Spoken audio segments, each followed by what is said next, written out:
Everyone, if I could call the meeting to order, please. Are we live? Okay, thank you. All right, welcome everyone to Strategic Planning and Policy Committee. If you could join me in opening karakia, please. Tākana te marama kia tātou, tākana te araha kia tātou, tākana te rangamārie kia tātou, ko Porongia me te kawa, ko Monga Tautari, ko Kakapuku ngā monga, ko Waikato, ko Waipa ngā awa, te hei muriora. Excellent. Now, apologies, I don't think we have any. We have a full house, that's correct. And then moving on to disclosure of members' interests. I think we have a few. Councillor Kempson. Yeah, I'd just like to declare I have my property is now one of the potential bridge routes that we're considering today, so I'll exclude myself from that portion of the conversation and voting. Thank you. And Councillor Kempthorne. I'd like to declare a potential conflict of interest with regard to additional bridge options or increased capacity of existing bridges in Cambridge. I own a property that may be impacted by any decision made, and I do not want to have any conflict of interest or perception of bias on my behalf. I would therefore leave the council chambers during these deliberations. Thank you, Councillor Kempthorne. Anyone else? Councillor Gordon.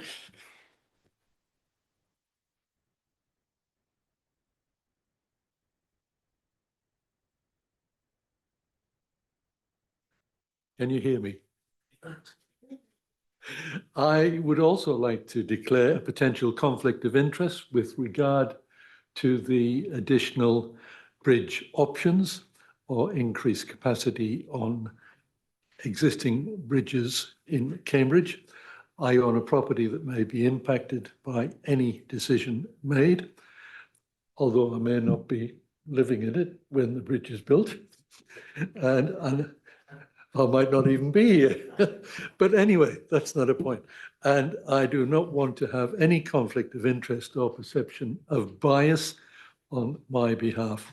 I will therefore leave the council chambers during those deliberations. Thank you, councillors. Those potential conflicts are duly noted, and when it comes time, I will be reminding you of them. Okay, confirmation of the order of the meeting. I have we have no need to change anything. So can I please have a mover and a seconder that the order of the meeting be confirmed? Dale Murray and Mayor Mike. All those in favour, please say aye. Against? Carried. All right, now moving on, we have a bunch of minutes to do. I'll do these all in one go if I can, please. So we have minutes from 1st of April, 4 May, twice over, because we had an extraordinary on 4 May prior to our hearings for the Karapiro Reserve Management Plan. They've been pre-circulated. I haven't been advised of anything. Okay. Right, sorry, I did miss that. So Councillor St Pierre have noted some typographical errors, and yeah, just minor ones. Yeah. Okay, so I could read this out, right? Yeah, so the recommendation is that the open minutes of SPMP committee held on 1st of April, 4 May, and the extraordinary SPMP meeting held on 4 May taken and as read and confirmed as a true and correct record of that meeting, subject to the correction of typographical errors and providing additional information into the minutes of day 2 of the 4 May committee meeting to clarify that the submission referred to in the recommendation was not included in the agenda due to a technical error. Okay, thank you for that, for completeness. Councillor Gordon, are you still happy to move those as true and correct? Yep. And Councillor St Pierre seconds that. Although, is this for the Wednesday, 1st of April? it's for the whole lot globally, yeah. Yeah. Someone not present. Well, just for partial attendance of Councillor St Pierre, it's got here, resolved on page 11. Okay, Yeah. so to be clean, can I have someone else to second that? Deputy Mayor Joe Davies-Colley is my seconder. No further discussion required there? Okay, thank you. Good pick up, Mike. So all in favour, please say aye. Aye. Against? Carried. All right, moving on to our first substantive item of the day, which is now in tab 6, people. SPMP Work Program Update. Welcome, Melissa. Thank you. Morena koutou. You'll see that the report presented is essentially presenting the work program for the SPMP committee. The only thing, sorry, I would like to take the report as read. The only thing I would like to point out, since the time of writing the report, there have been a number of amendments to the timeframes around the long-term plan work program. So the reasons for this, you'll be aware that the level of service workshop has been deferred. This has obviously had a flow-on impact to the rest of the program. So I just wanted to make a reference to that. Yeah, thanks, Melissa. And look, the work program is extraordinarily busy through the remainder of the year. I think everyone knows that. There's a lot of red there. But again, that's not a problem. That's just showing people what's ahead, what's moving. I reiterate that I really love this report, and for me, it makes a big difference to understanding what is ahead of us. Right, any questions? Roger. Yes, thank you. Thank you. It's a very busy program. The question that I have to ask, though, is there are a number of central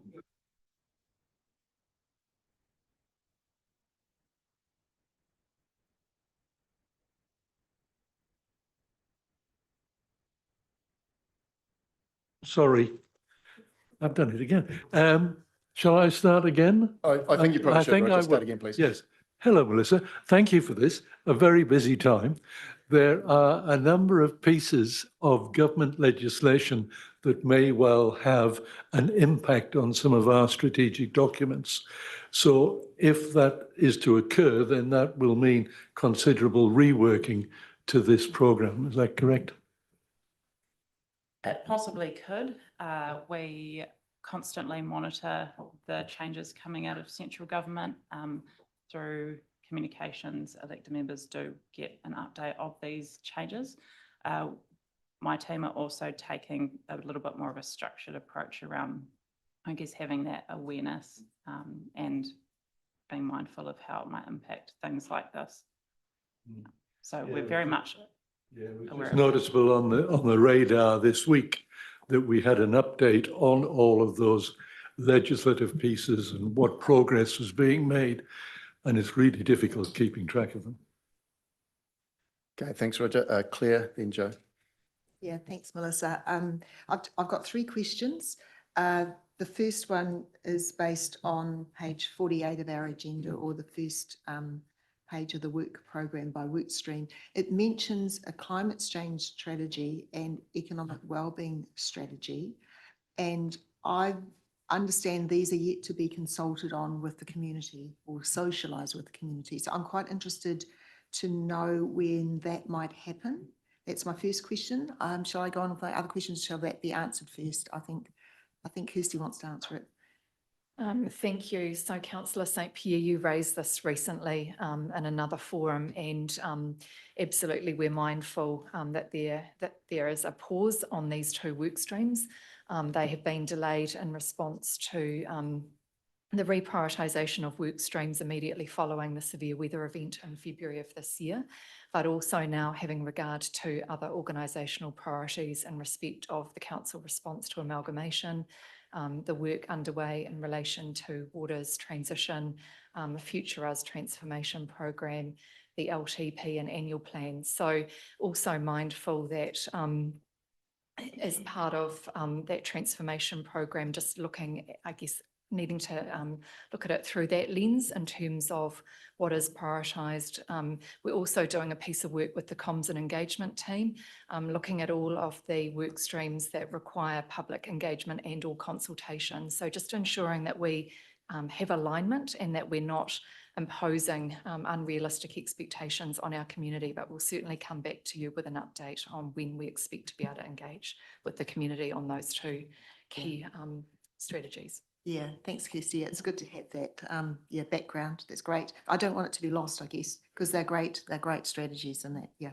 The second question was around the gambling policy review. So that looks like it's been taken out of our work program. I just wanted to make sure that it's not going to mean that we are going to be, I suppose, not complying with the requirement to have it reviewed by a certain time frame. I just want to get some assurance around that.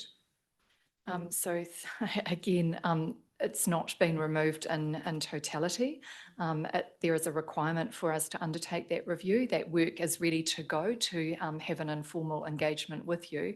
However, as we work through considering the response to central government reform, particularly in relation to amalgamation, there are considerations underway in terms of what possible work streams and deliverables may be delayed to ensure that we are prioritising resources in the right area. So there are conversations that are happening at a national level and with the DIA in terms of what things potentially might be paused, and this is possibly one. Oh, right, okay. I know that sounds good. And then the last question was around the consultation on, was it the workshop on key issues for consultation? Because that appears to have been removed because there's a line through it. And there wasn't a substitute one or an additional one anywhere else. So just wanted to understand what the plan is there, because just from my experience of other LTP processes, we have spent a bit of time firming up what were the key things to consult on and ensure the messages are really clear. That's all. So just wanting to understand that in a bit more detail. So I can assure you that that workshop will absolutely take place. I was actually doing a piece of work with the comms team last week, looking at the timeframes and the processes to kind of get us through to the adoption of the long-term plan, and that will absolutely. It just obviously hasn't been scheduled. That's why it's not in here. Okay, cool. No, thank you. It's cool. Okay, thanks, Joe. Thanks. No, my question was also around the gambling policy. So thank you, Kirsty, for answering that. I guess the point I wanted to make is that it's one of those policies that really affects community wellbeing, and acknowledging that for some people in our community, class 4 gambling is harmful. So for me, I'd really like to see that move up the priority list when possible. But I acknowledge your answer to Claire's question. So thank you. Okay, back to So- Councillor Gordon. It's a request rather than a question. And I realise the importance of having the track changes model here so that we can see the variation and the in and the out. But could you send us through now a clean version with the track changes removed so it's easy to? I believe that's what we agreed last meeting, that it would be cleaned after Yeah. each after we've meeting, seen it. and Yeah, then that- we get it yeah. each time. Yeah. Is that your understanding, Melissa, of how this works from here? So yeah, at the end of this meeting, they'll be cleaned and we kind of start again. And so these changes that you see here will not be carried through to the next reporting period. But are you saying that you just would like a clean version? Yeah, I just wanted you're doing it, that's fine. I I That's think good. we're all But on the then same, I we're all on the just- same page. Just Yeah. asking. And we that it agreed be this last then meeting. distributed. Yeah, we agreed at last meeting, and I like the asterisk point when something's disappearing into another committee. We made that change last time too. So, no, totally working for me. And good discussion. Thank you, everyone. We'll call it there. So we just have a recommendation that we receive Melissa's report. Can I have a mover? Shane, a seconder. Ian. All those in favour, please say aye. Aye. Against? Carried. Right. Next, we are looking at simplifying local government. Do we have William here? Okay, cool. Over to you then, Steph. Coming back to that paper for you. We're on page 56, everyone. Thank you. Look, in summary, this is a paper that outlines the government's Head Start pathway, and we're really, it's important that we make this process as transparent as we are able to in the public, whilst we are moving at speed with an August the 9th deadline for proposals for Head Start. So this paper merely outlines the process for Head Start and the steps we've taken to date. And we've attached the 12-page document on the Head Start pathway that the Crown provided, which is pretty much all we've got at this stage for readers' convenience, but I'll take it as read and happy to take any questions, Monty. Sure. Just if you could direct your questions through Joe, just so I can concentrate, please. Les, you're first. I'm just wondering, 5 weeks, we're sort of running out of time to get to the community. And I'm just wondering if, if we can organise board meetings in the halls and book those so we can get out there and do our job. So I'll be meeting with Lisa this week, Les, to talk about our comms plan. I'm not sure that it will actually involve, we're going to work out what's possible in that period of time, because if we go out to talk about things, we want to make sure that it's meaningful engagement. So we'll be drafting that this week and looking to get some stuff online as the first start this week. You might have seen that other councils have already put up some surveys asking for some feedback, etc. And so we need to get our states on and get that moving as well. So we'll come back to you about what that looks like, but I'm absolutely heard from day one, particularly from Mayor Mike, that a conversation with the community about this is absolutely critical. So hear your point. Okay, Claire. Yeah, thanks. I support Les and his request that we can somehow consult with our communities before August. I think it is really critical, even if we don't have detailed information on how it might look. I'm a supporter of at least consulting on principles that we'll be applying through this process. I do have a question to ask you about the way that this material is being presented to us, and that I see that William Durning has authored this report, and I'm not sure whether or not he's gone through a process of examining whether or not he might have predetermination or a conflict of interest, given that he was Chief Executive of the Waikato Business Chamber, I think from 2014 to 2018, and that business chamber has been quite a vocal advocate for large-scale amalgamation and using Auckland City as a success example.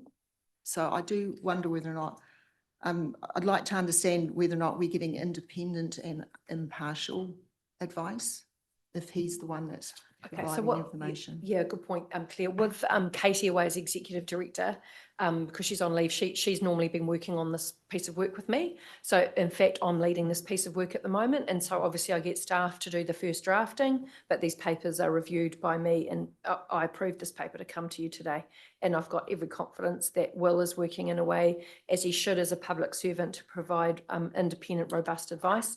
And the other thing that councillors can be really assured of is that all of the chief executives and our teams are working very hard to pull together a lot of evidence so that we can take an evidence-based approach to this whole conversation about what proposal council wants to join or what our preferences are.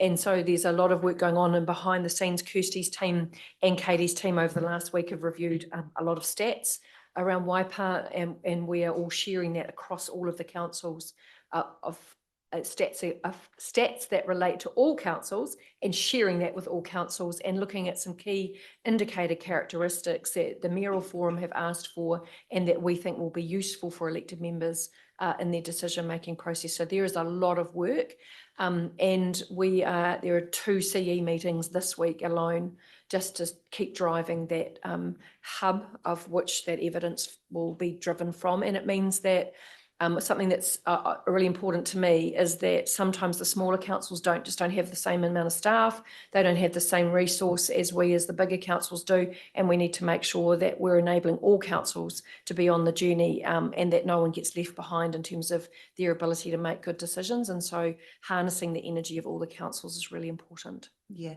that's a really great answer. Thanks, Steph. It's a music to my ears that, that evidence-based approach has been taken, which is something else that's really important to me. I don't envy the extra work that this is putting on your shoulders and the shoulders of your other team members. I just make a request, like with the evidence that is being prepared, that some of it is presented from a community point of view.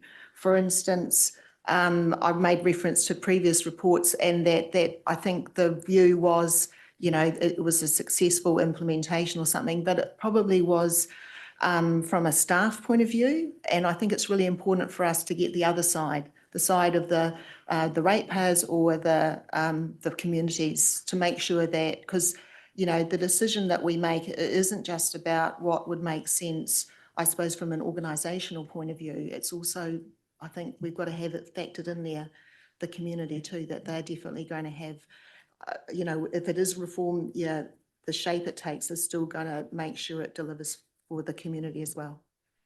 Great point, Claire. Thank you for reiterating that. Marcus. I'm just wondering, Steph, how does this all work with the notifications that Waitomo and Otahonga have made with their stance? Yeah, so some councils have already decided that they're going to progress a proposal, but that doesn't preclude them from being involved in the wider conversations, both at the mayoral forum and the CE forum. And I think it would be fair to say that nobody has a closed mind to further conversations at this point in time. They may have identified their preferred option, and because of time, they're getting on and pulling the evidence together that they need to, but there are still ongoing conversations, including we are hoping that the mayoral forum will meet with the Minister for Local Government next week. So right to the wire, we'll be thinking about these things. So at the moment, there's still a lot of conversation going on.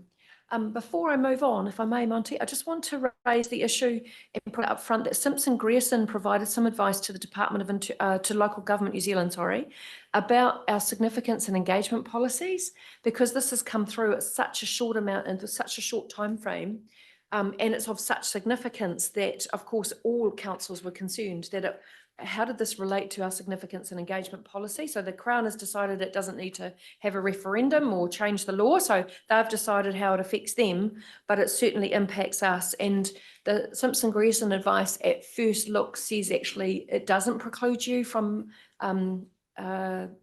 not being able to, from not giving effect to your significance and engagement policy. That's obviously quite challenging for councils. So we've got Diana looking at that now, and there'll be a conversation of CEs this week about what that advice means for us and how we proceed with this process, to your point about community engagement, Les, and I know it's been important for you all.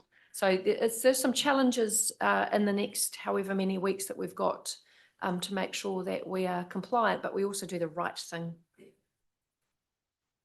Excellent. Yeah, that's a really good question, and it relates directly to Les's first question. Okay, Mike.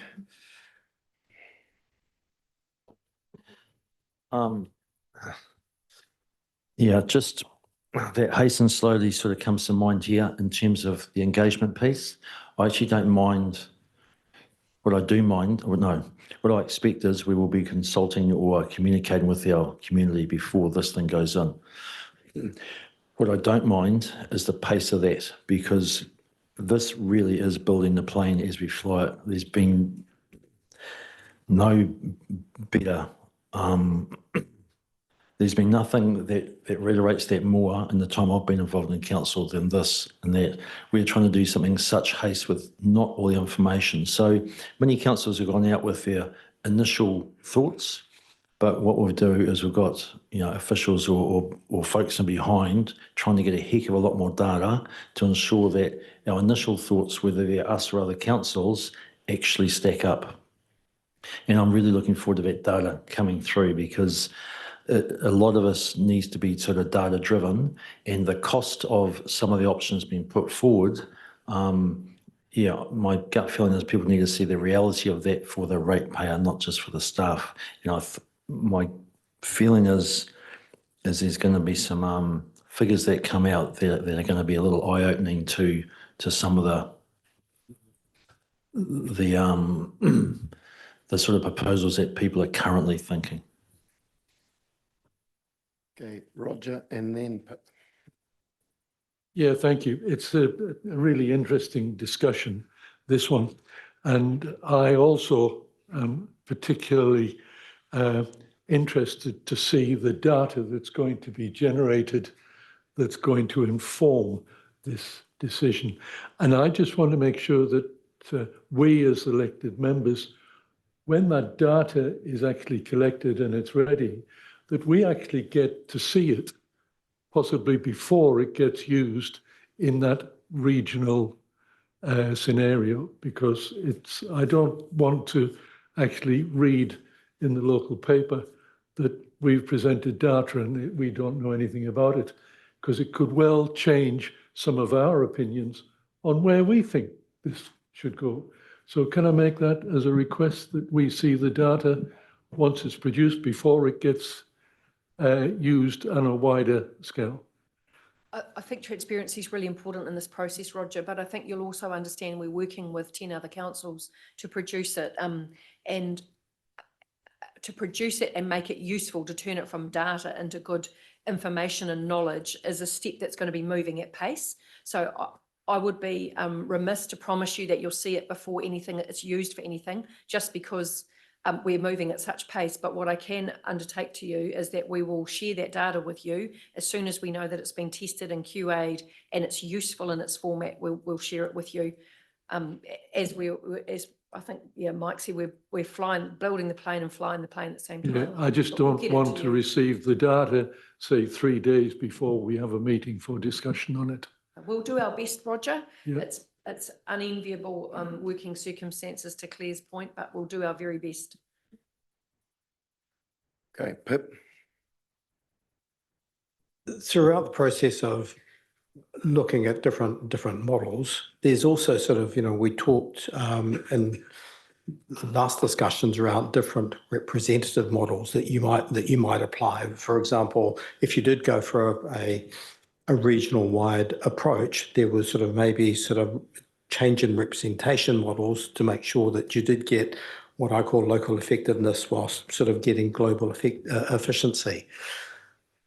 Where does that whole representation model sit with the sort of the thinking process? So there's a number of groups working on different aspects of this. So there's a group working on the data, making sure that, whether it's capital investment, revenue, expenditure, age of assets, condition of assets of all councils. There's a group working on governance and representation models. So we talked about that recently. I was in a Taitoara CEs forum, and we're looking at things like the Harvard Kennedy School of Government in the States has done some fantastic work. We're looking at international models, London, Glasgow, right through to Auckland and its lessons. So there's a group working on governance and representation. There's a group forming to work on Māori representation. There's each of the aspects to building this model has got a group of staff starting to form and work on it to present up options, to look at best evidence. For example, there was an LGNZ report, as I understand it. I haven't read it yet. I'm just getting my hands on it in 2012 that clearly indicated why shared services hadn't progressed as councils might have expected them to. There's some interesting findings in that report. So there's actually a lot of evidence already out there, and we just need to put our hands on it, find it, and work out what's useful for us, so that as we are presenting to elected members, we're giving you a range of options and some good options that are as robustly tested as we can. But it's firmly in the mix. It's a really critical one, isn't it, Pip? That representation model, the voice of community, absolutely. Okay, thank you, Liz. I'd just like to make sure when we interact with the public regarding the amalgamation that they are given the legal restraints that we've got to work under that come down from central government, and to make it clear that because there's what's happening about there's no poll, etc. Yeah, absolutely, Liz. I think it's a really important part of the communications plan. Thank you. Okay, Shane. Just in terms of the, communicating to the community, I agree with Mike in terms of I can't see the point of going out too early without really understanding directions or having data to present to show why we go down a certain track. So I'm very pleased to hear that work's been done and we're going to get the data. Conversations I have been having with the community is very focused on ensuring we have the community voice. And I'm also pleased to hear that maybe we're looking at non-traditional models that can achieve that, because the traditional model of voting by population won't achieve a fair voice for the rural community in small towns. So I'm very pleased to hear that that work is going ahead. So that's just a comment more than anything else. Thanks, Shane. Okay, thanks everyone. Let's wrap that up there. So we have a recommendation just to receive the report of William Durning. Can I have a mover and a second for that? Joe and Marcus. Oh, no, we can have discussion now. No, we've got a resolution. We've got a mover and a second. A perfect time for discussion, and Steph wants to say something. Thanks, Monty. Sorry, it's just a reminder that we've got some briefing sessions in the open tomorrow, so they're public. We'll be briefed by Waikato Regional Council about what their roles and responsibilities are and how they operate, because it's very important to understand the size and scale and complexity of regional councils, because what we're looking at is unitaries. Craig Hobbs will be briefing us. Craig's done some initial work on some key stats across the Waikato, but was also head of regulatory at Auckland Council, so comes with a very personal experience, and he'll be sharing some learnings. There'll be an update from Mike and I about where we're at with the Mayoral Forum and what comes next. And we'll also link it to how we're going to address this in terms of its link to the LTP. So just for people that are online and for councillors' information, that's what we'll be working through tomorrow. So it'll be another opportunity just to work this through in some more depth. We're going to try and provide as many of these opportunities as we can that are meaningful and not just open air conversations, but meaningful opportunities for you to get informed, to share what Mike and I are being exposed to through the Mayoral Forum, LGNZ, etc., and making sure we're bringing as much of that as possible back into our chamber so you get briefed on the same information. Thanks, Monty. Thanks, Steph. That was a good heads up, and I really look forward to those workshops tomorrow. Okay, we've got a resolution. I'll put it, please. All those in favour say aye. Against? Carried. Okay, moving on. Long-term plan work project update. Welcome, Bridget. And can I just say right at the outset how much it warmed my heart to see DIFOT show up as a metric in here. Delivered in full on time. Well done. Thank you for acknowledging that and for knowing what it stood for. Yes, so Morena, this report provided an update on the 2027-37 LTP project. It's taken as read, and I'd like to note a couple of highlights, please, if I could. Wonderful to have the approval of the strategic goals and priorities in late April, and so pleasing to see them being applied by staff in project communications and materials. And I guess that just shows what a great set of goals and priorities they were to be able to be picked up and used so well. So that's great news. We had a growth and significant forecasting assumption workshop in the middle of May, and we come back to you for approval of those draft significant forecasting assumptions at the end of this month. We had our final LTP foundational workshop last week. Financial strategy, the revenue and financing policy, and an intro to the infrastructure strategy. I just want to thank you all for your engagement and your contributions through these foundational workshops, which I think have been really successful. Thank you. Now, you know already that we have rescheduled the levels of service review workshops. They were to be, we would have had 2 of those by now and 1 more in June, and we have deferred those to June and August. That does have some flow-on effects for the project, and we are signalling now that it is going to be a very condensed period, very busy period from August through to Christmas. Yeah, questions?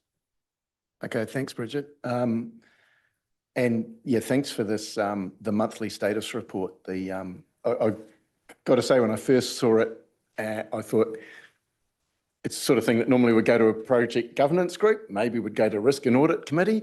But once I read it, I thought it was really, really great. And it's good that, given the importance of the LTP, it's good that the full SPMP committee gets to see this. Yeah, it made for very good reading and good understanding of the project.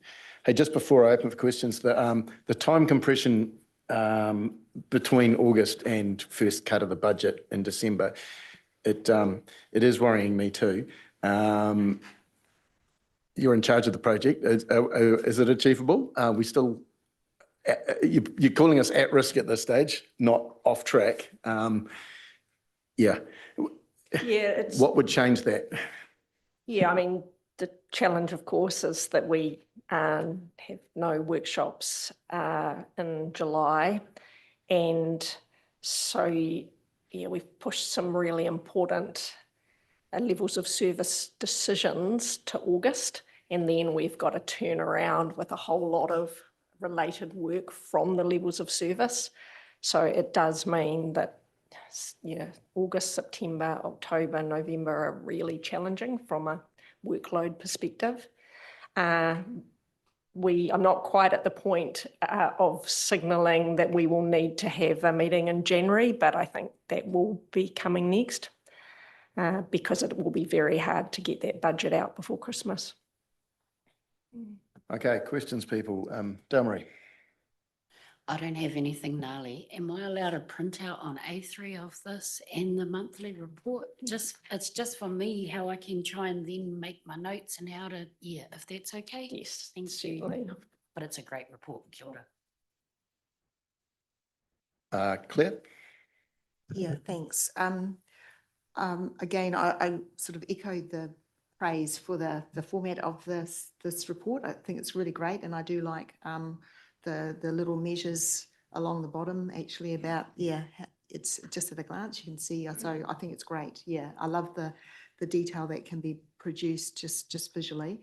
I just wanted to test more about the slippage in the level of services work because you know, you say, you know, best endeavours and all that, but I guess one of the reasons behind the slippage is because the focus has shifted, like the workload in other areas. So, yeah, are there ways that we can, you know, safeguard this work, which is also so foundational, you know, for doing those budgets? Yeah, I just want, I suppose, I don't just want some hope that that'll all work out all right in the end, but are there levers that you can pull or other things to ensure that we can stay on track with this? The question is around levers to pull to stay on track. I'm looking over at Kirsty and wondering if she would like to answer that one. So I think in terms of the rescheduling and pushing out, we've done that purposefully and that we wanted to have some foundational component parts brought to you first, which was the financial strategy, the infrastructure strategy, before we then commenced the level of service review. So although absolutely concur with Bridget, there are time pressures. We are hoping that when we bring material to you, it will be comprehensive, it will be clear, you will be able to provide us with very clear guidance, and that we will then be using our time effectively and efficiently.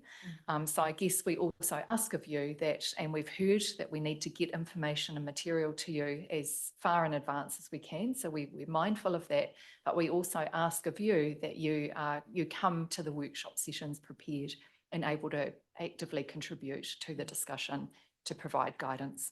Thank you. Okay, Shane. As a new councillor, I see this level of service as a very important document. I just worry that the detail may not be there in terms of the dollars, et cetera, So I'm asking old councillors, no reflection of your age. In the past, when you've received this document, does it give you everything you need to do to make the right decisions as governors? Could there be ways of improving it? Are we getting the level of service document that we actually need, is my question. Okay, of course, we didn't do this in the last LTP. We kept the levels of service static, so you're going back several years. Does staff want to comment on this? Look, it's something I've been saying out loud from here for some time now, and I think I have been channeling the elected membership in telling staff this consistently, that there is an expectation of genuine input from this table into the levels of service that we adopt, right? And we've heard from our CFO that it's one of the most significant levers we have to pull. So we know that, and we are very much looking forward to this piece of work. That's my perspective. Mike and I are on the PGG for this. We keep saying it. I think staff are hearing it loud and clear, and I'm going to hand over to staff. Do you have any comments on the back of that? Yeah, I would like to respond. As Monty said, we didn't undertake a comprehensive review of levels of service in developing the 25-34 long-term plan. Similarly, for the 21-31 long-term plan, there was a review, but it wasn't comprehensive, and it was very much a presentation of what we do by activity. So we have heard very clearly from you as a collective, from Mike and Monty as members of the PGG, and hence why there has been a delay, not only because we needed the financial strategy and infrastructure strategy to proceed, but also we acknowledge that there was detail that we didn't have at the point in time when this was originally scheduled. So there is significant work that is being undertaken across a number of our teams to pull together the financial information that is required, but also to undertake assessment and identify, I think, the relevant points to highlight to you, rather than just presenting you with a description of an activity and I guess expecting you to pull information that is relevant to you from that. So we are putting in significant time, effort, resource, and also bringing that to the PGG. So next week we will have a PGG meeting where we will be outlining our proposed approach, I guess the framework for the first workshop, and there will be a series of workshops. So getting input from the executive team who have an active role to play, that is a different approach to what has been undertaken previously. So hand on heart, we've heard you, we're endeavouring to best meet your expectations. I think also to Kirsty's point, Shane, is that we've got a number of really experienced exec around the table, and Barb, EL, myself, Kirsty, have been through levels of service reviews, and ones that have worked and been meaningful, and ones that have been a lot of time and actually not led to a lot of result. And so we're putting our heads around the table as well, to Kirsty's point, to make sure that this is a really meaningful review, and you can have at a first glance get a sense of what are all the levels of service, but actually focus the further work on ones that will really make some meaningful difference. So we are using our collective experience of having been through these as well. Just maybe another point, we've also heard you that you don't want us to provide information that is complete and a done deal, that you want to actually have a role to play in shaping this. So we've also heard that, and there will be opportunity for that as we discuss criteria, a framework, criteria, and then, where we focus at a staff level, go away and focus our efforts and come back to you. So absolutely have heard that loud and clear also. Okay, thanks, Steph and Kirsty. You've heard it here. I think what you've just said, in my judgment, would satisfy what EMs have been telling me. So look forward to this workshop. The first of them is towards the end of this month, is it not? 25th of June. 25th of June is the first of them. Okay, we've got Roger. Yeah, and my point was similarly along the same line, and I have heard your answer, and I thank you for that. However, at our last meeting, there was a definition of a request of the detail of customer service that you said that you'd continue and you'd get back to us, but we haven't had any response to that request. And I would thank you, Roger. I would suggest that we come back to you following the PGG meeting next week. Thank you. Thanks. Ian? Thanks, Monty. Yeah, thanks, Bridget. Great report. Just two things from me. One, I think we should probably consider an escalation milestone sometime in September to the question about what is our plan other than hope. We probably need to put something in August or September that says, if the hope isn't working out, let's start pulling the lever, pulling the emergency button right now, rather than leaving it into October or November. And then just, this is a little bit premature, but Claire and I have been working on something along those lines about how we could consider those levels of service in a sort of easy to consume manner. So I'll share that with the EMs at our meeting tomorrow for you to take a look at it. I sense checked it with Claire, but that'll be something we could feed back to you, Kirsty and Bridget, as a, hey, if you were able to present information in this sort of way, I think it might be easier for us to give you that feedback that we've all just been talking about. So if we come at it from each angle, hopefully we can coalesce on something that moves quickly for everybody. Okay, thanks, Owen. Last question to Claire. Yeah, we'll so I wrap was it up. responding really to what Shane raised about, with these levels of service. So yeah, I totally agree with Kirsty. We haven't really approached anything of this depth before. And in some ways we had a conversation, I think, in another forum about trying to categorize OPEX under three, I suppose, main groupings, which is essential or core, mixed, and then discretionary.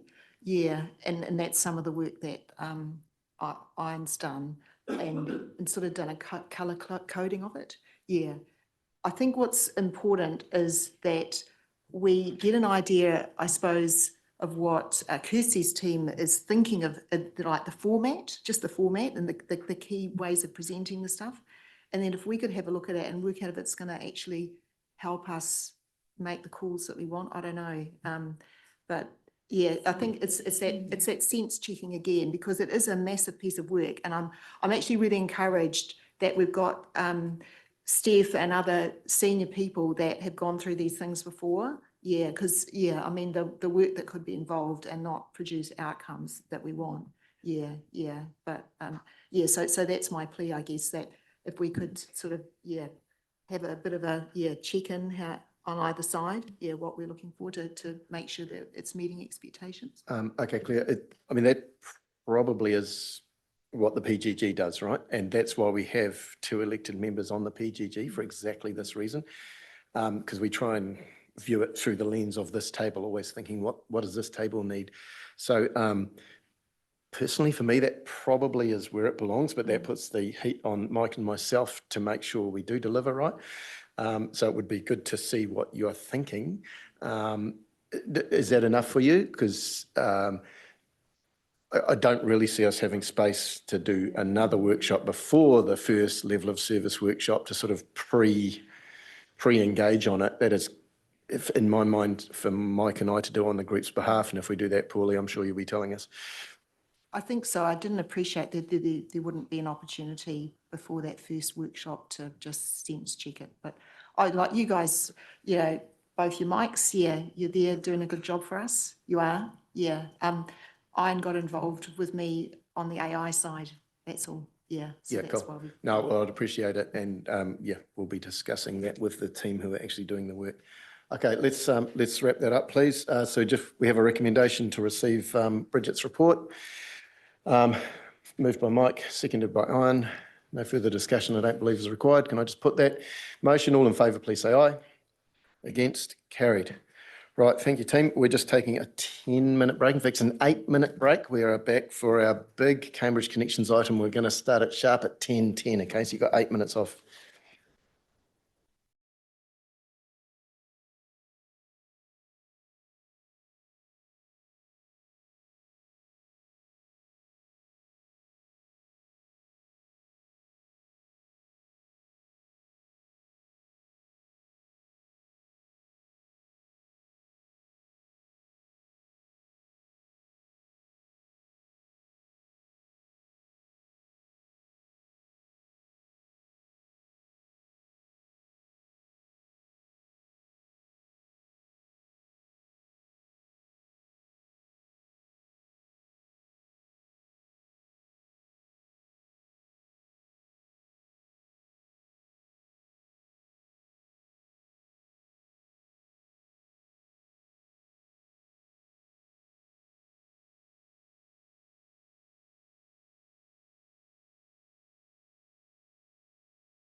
Okay, everyone, if I could bring the meeting back to order, please. Right, thanks, everyone. Now we have a very interesting, gentleman, please. We're live. Very interesting 2-hour session on Cambridge Connections now. At the table, we have EL, who's our lead staff on this, EL and Brian. We have the Community Reference Group, co-chaired by Phil and Peter. And we have the Cambridge Community Board, chaired by Charlotte. So this is, staff, as always, are our primary advisor in everything. They're authoring the reports, they're our key advisors. The CRG have been working diligently in the background, going through a very similar workshop process to what we have, and have given us a very useful summary of their thinking here. So I will, as we go through the 5 topics, I will be calling on CRG comment, and the Cambridge Community Board has done the same. So the way this is going to work, we'll work through this report basically in the 5 big topics, one by one. We will use the time for discussion, questioning. Then when it comes towards the end of the 2 hours, I'll be asking everyone apart from SPMP to leave the table, making it very clear that SPMP is a decision maker here. And then at that point, we'll be working through the pretty substantial set of recommendations that will be turned into resolutions. Okay, so that's how it's going to work. This time is going to fly by. We have 2 hours, but we have a lot of people around the table and a lot to talk about. So please be mindful of that. Help me out to help me expedite this agenda item. So keep your questions concise, keep your comments concise, and the deliberations portion is essentially at the end. So we don't really need statements of what you think as we go. That's kind of just going to hold us up. Okay, so if we keep that in mind. Okay, EL, I'm going to pass to you as the person who is providing us with this report.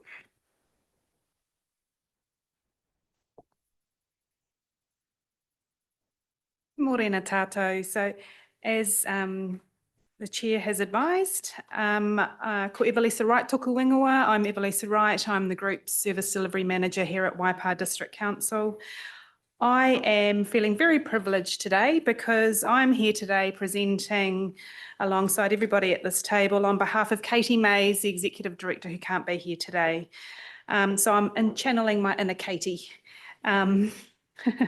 So in terms of today, we're here to progress the recommendations within the report as stage 2.2 of the Cambridge Connections project. So I'd like to take the report as read, but before I hand over to you, Chair, on behalf of staff, I'd like to thank the mana whenua representatives, the community, including the Ideas Forum, the Cambridge Community Board and the Community Reference Group in terms of their input and time and feedback, which has been a lot since to getting to this point, to inform the report that's being presented today. So with that, I'll hand over to you, Chair. Thanks, EL. And given Katie's not here, I'm going to be a little bit more proactive than I would have been normally. I would have normally just cast this to Katie and she would have run the 2-hour session. I'll probably do a little bit more of that. Katie and I had discussed this before she went away. Okay, so what we're going to do is we're going to work through the topics, which are the bridge network options, the parking management objectives and hierarchy, the walking, cycling and micro-mobility piece, the public transport piece, and then finally, the approval for the approach to stage 3, which is how we go from here through to October when SPMP meets to make a decision about the preferred transport plan. Okay, so we're going to move into bridge network options, which is where 3 of you have declared a potential conflict of interest. So I'd invite you to leave at this point, and we will come and grab you when we get to the other side of this.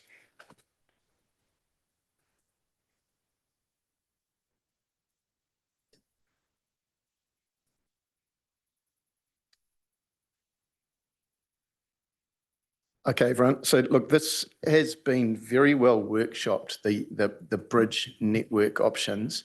I had the privilege of going to, or being at our workshops, the Cambridge Community Board workshops and the CRG workshops. So there was, at those workshops, a remarkable degree of agreement on these bridge options that are before us. And I have discussed this with Katie before she left. These in the body of the report are all presented. They're not a recommendation from staff. It is very much up to us to decide now how we want to proceed, particularly whether we want to discontinue any of these options at this point. We are in a funnel now, okay? And we're going down the funnel, not down the gurgler. We're going down the funnel in terms of refining this down towards the October transport plan, okay? So if we decide to now, it is entirely appropriate for us to say that we do not wish to continue with a couple of these options. And my read of those workshops that I have been to is that that is likely to be the case, okay? So I think the best way to proceed here, because we actually have plenty to get through, is just to start straight up with the observation that there was low level of support for an additional bridge corridor in the east or an additional bridge corridor in the far west, because neither of those did a lot to satisfy or to resolve our problem statements that we are working under, okay? So that's my observation. I'm going to throw it open to the floor to see. Actually, I'll start with our CRG and Community Board, their thoughts on my comments there, and then I'll throw it open. But I don't want to spend an hour discussing this. Okay, so CRG, over to you, particularly on my observation around the east and the far west not really doing the job for us. Yeah, I think fair comment in terms of the general view. I guess the general comment that I had on bridge options overall was there isn't one voice. You know, obviously the CRG's representative of the whole community, so there are a range of views. But fair comment that, yeah, in terms of those two options, not a lot of support. Great. And Community Board, thoughts on this? Yeah, 100% agree with that, and tested it with a number of people at the farmers market on Saturday, and neither of those two are an option for those that we spoke to. Okay, then I'll invite elected members to give your thoughts on those bridge corridors, and also on the desirability of discontinuing them with bridge corridor options at this stage. If you could give me some thoughts on that. Claire, go ahead. I think, yeah. Thanks. I think it's a really good approach actually to eliminate options that we don't think are ever going to be, you know, meet the needs, or as you said, I suppose align well with those strategic outcomes that we're trying to achieve. I just wanted to check with the community reference group people and the community board that do you feel that you've had enough information? You know, like you've gone through this process. Do you feel that the options presented and the way that you've had the chance to, I suppose, you know, get into the detail on what each one means? You know, like I want to just satisfy myself that you felt that the process has been good, and the information that's been available and the time available and all that kind of thing, you know, that you feel that you've had as much information as you could get, and you feel that you're making an informed decision basically. And so we can, you know, use that as we go forward. Yes, good morning, Mr. Chairman, ladies and gentlemen. And the answer to your question is yes, by the way. We've had, I think it's 11 or 12 meetings so far since middle of September. What you see here is just a small amount of that I could carry this morning. There is a host of information. I think the process has been full, and I think to date it has been fair.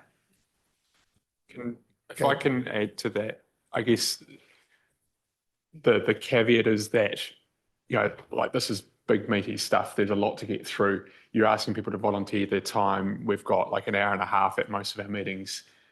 it's challenging in terms of time, but I think we've done everything we could and been supported by the staff in the time that we've had. Would it be great to have had twice as long?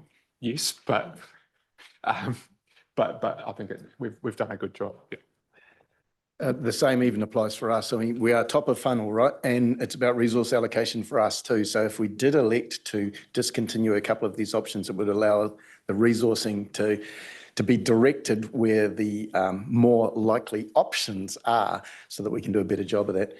Joe? Yeah, thank you. No, I agree. I think it's important that we start moving down that funnel and we kind of are getting narrower and narrower and moving towards those options for that best bridge location in Cambridge. I think I've always been mindful that when we're thinking about those options, we're looking at them through that lens of data and modelling, not our own kind of opinions and feelings, or even the way that we individually navigate our way through Cambridge. And I think from what I can see, I want to get these right, the far west and the east options are really not the ones that are performing the best against the project's objectives. I'm really reassured that the Community Reference Group and the Community Board have also given us that feedback. And I think it's also important to note that within the inner west and town options, there are still multiple bridge locations within those options. They are still broad within themselves. So we are still not as narrow. We're still looking at all the options available. Thanks. Mayor Mike? Yeah, just very brief. There's no new information that would change my mind that both the east and west are not fit for purpose here and now. Bridge number 4, different conversation for a different council, in a different decade. And Les? Yeah, no, the south option, Transit New Zealand has made it very, very clear that they're not interested in putting an on-ramp. So that stops that one for us, I'm concerned. Okay. We've heard the views expressed that that discontinuing those two are reaffirming what I already said. Does anyone have a contrary view or want to advance an argument that we shouldn't be discontinuing these options at this stage? Okay. No.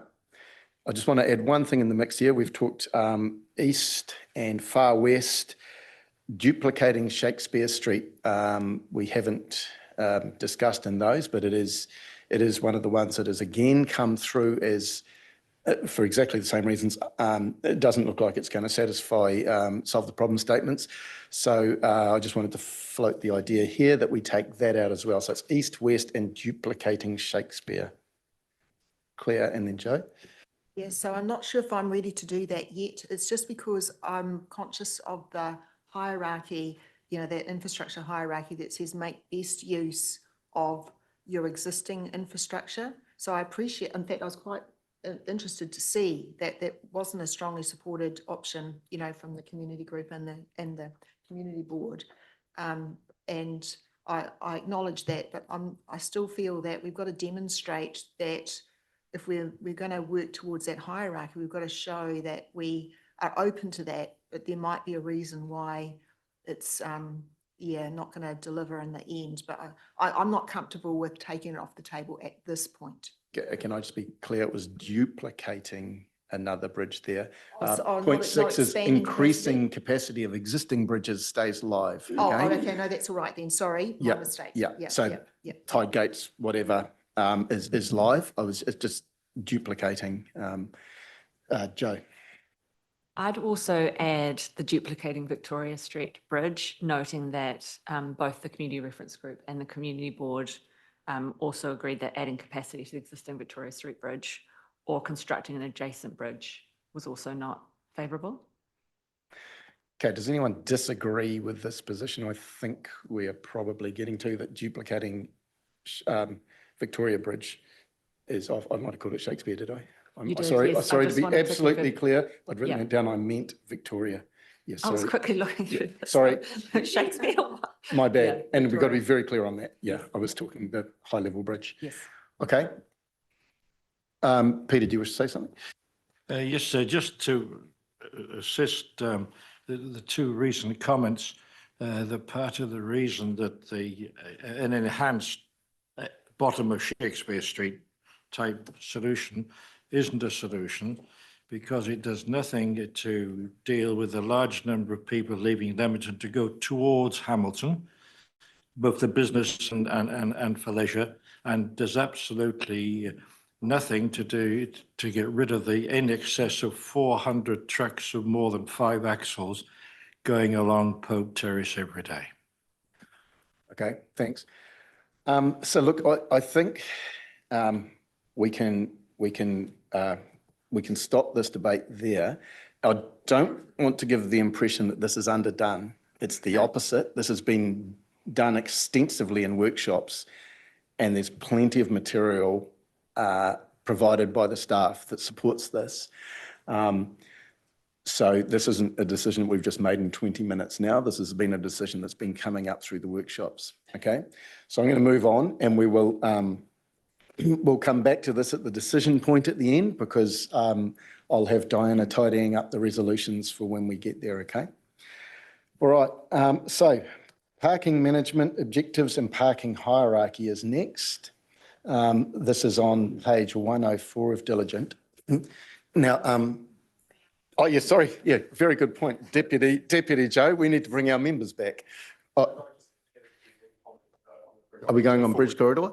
Yeah. I'll give you last comment and then we'll bring the others back. Okay? Yeah. Just the key thing that came out of from the community reference group was that in the long list scoring to date, like a lot of the commentary was very subjective, and the expectation of the community is really that in the next stage, this detailed modelling, that it's really strongly evidence-based and evidence supported. So that was probably the key comment that we wanted to share around bridges, I would say. Yeah, agreed. And we feel the same. And to paraphrase Councillor Campson, I think he described it as a material increase in objectivity going forward. And that is what we need. And by focusing this, we're allowing the staff to do a better job of that. So thank you. Yeah, Zoe, can we have them back, please? Thanks, Joe.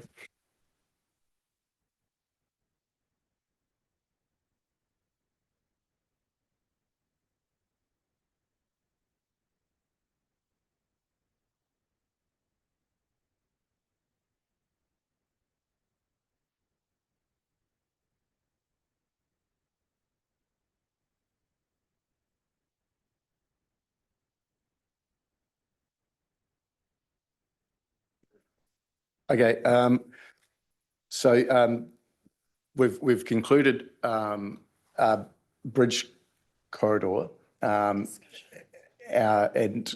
we're about to move on. But actually, Councillor Gordon has asked me if he can ask a question, which is not related to Network Bridge Corridor, but is related to network, because this is a very good point. Thus far, we have been focusing on network, particularly from a bridge point of view. And Councillor Gordon had a question, which is entirely appropriate to us now, so I'll cast you now. Thank you very much for that.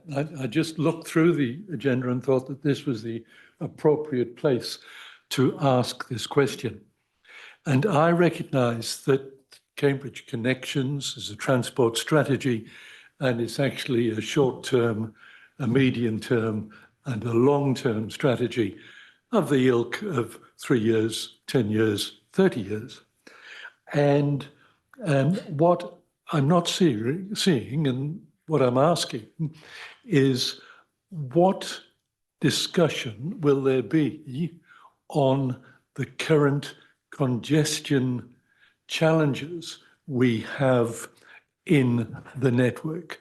Because I think that that's possibly of critical importance to Cambridge as a town that we need to solve in the short term. So what are we doing in terms of addressing the current congestion that's occurring on the network? And can I just sort of add to that question? It's same but slightly different. In the long list, there are a whole bunch of network optimization aspects that have made it through the long list, but we're not yet seeing them here. But exactly to Roger's point, there is an expectation that those network optimization solutions will find their way through from now on. So staff, are we on track? Are you aligning with us here? So yes, so I'll start the question if Brian wants to complete it once I do the high level information. So in terms of, you are correct, the Cambridge Connections project is a 30-year transport plan, and it addresses not only the long-term conversations that we're currently discussing in terms of bridge network, it's also the transport and the options, both the short-term, medium and long-term, noting that there will be, the plan will discuss and include what those short-term options can and will look like. And we're talking about those next in terms of parking management, cycling networks, micromobility networks, and what that actually means, because we can't build our way out of congestion. It's actually how we manage it to address those short-term capacity issues that you're raising and challenges that Cambridge currently is facing. And so this plan will address each of those in those short, medium and long-term type actions and scenarios that you'll see, which will then inform our regional land transport plans, which will inform the long-term planning that this council will go through. So in response to Roger's question, I'd thought about this and come up with a potential additional request that we would give to staff at this time in the resolutions, along the lines of, we request that staff continue to investigate and assess a range of non-bridge network optimisation options which have the potential to address the issues identified in the problem statements in the short and medium term. Now, I'm assuming that that's what is going to be happening as we go down the funnel over this next couple of months. Brian's nodding, which is making me very happy. Absolutely is. Yeah, great. Thanks, EL. And I think that would satisfy your question, Roger. Yeah, I think my emphasis is on the short term as well. Yeah. That I think we're talking about criticality here in terms of the community network. And so very much in the short 3-year short-term plan is what I'm hoping is, and you're nodding, so that tells me that yes, there will be addressing of that in the short-term strategy. Correct. So the timeframe for December is for approval of the transport plan. Really aligns with the long-term planning processes that this council will go through for those short-term critical 1 to 3 year funding opportunities and projects that are required. And so that includes public transport, infrastructure requirements. It includes all of the assessment that will occur following today's decision. Okay, look, I think you are on the same page as the elected members here. When we come to decision point, my extra resolution may have validity. We'll debate it then. It's probably telling you what you're already doing, but it's not bad for you to hear it from us that that's what we are expecting. So it'll be going to Diana, consider it, and we can debate it at the end. Okay, if you have any issues. So I want to close off networks there. Well, the network system stuff, and turn our mind to parking, okay? So parking has already been workshopped, and in this case, the Community Reference Group and the Cambridge Community Board have got slightly ahead of SPMP, because we have had the draft parking management objectives. They have gone one step further into the hierarchy, which you see presented here, and have workshopped that, whereas we haven't. We have only seen it here. Again, this was a very high level of comfort I observed at the CRG and the Community Board with this. You'll notice the the business chamber. Their position paper on parking is appended here. And again, I see a very high degree of correlation. I actually rang Kelly up and said, my reading is that our parking principles, parking objectives and parking hierarchy are pretty much exactly in alignment with your parking position, and she agreed that that was the case. Okay, so that's the starting point. Again, I'll cast to the CRG and then Community Board if you have any comments that you'd like to make at this point on parking. Just with one rider, Mr. Chairman, and on page 70 report into the cycling, the penultimate paragraph, I'll just draw to your attention and reinforce the comment to keeping options open for future parking building, probably provided by the private sector.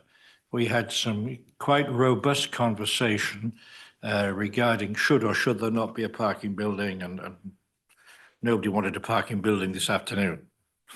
But in the fullness of time, whenever the fullness of time may be, it could well be necessary because of the very large growth of population.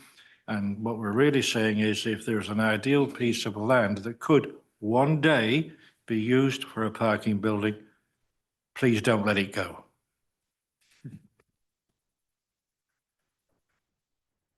I guess just, yeah, obviously you're right, there was general pretty good support for both the objectives in their sort of updated form that we see today, and also for the parking hierarchy approach from the reference group. With the caveat that not support for kind of optimizing the use of what we've got and making it turn over and work well, but not at the expense of losing existing or losing opportunity for future addition as required. Okay, thank you, gentlemen. Charlotte. Yeah, I think Kelly's paper sort of summarises the perspectives of the board as well, which covers it really well. The one observation that I will add is around residential parking. It's something that's come up at our board around the townhouses and the impact that parking is having on our streets and the congestion that that's causing. So that does fall into probably the second draft objective, right parking in the right places. I just don't think we should, it's not just about the vibrant CBD, it's actually about parking for our residential areas in a smart way as well. Yeah, and I note that the draft hierarchy is specifically for Cambridge Town Centre, and similar hierarchies would be implemented for different parts of the urban environment as we go. Yep. Okay, open up to elected members for question, comment, thoughts. We'll go Joe and then Roger.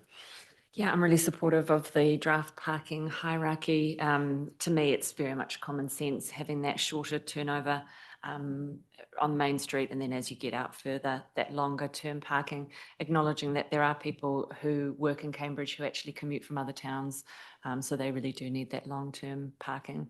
Again, it gives me confidence that the Community Reference Group and the Community Board and the Chamber of Commerce, who particularly have been very strong advocates for a parking strategy for many years,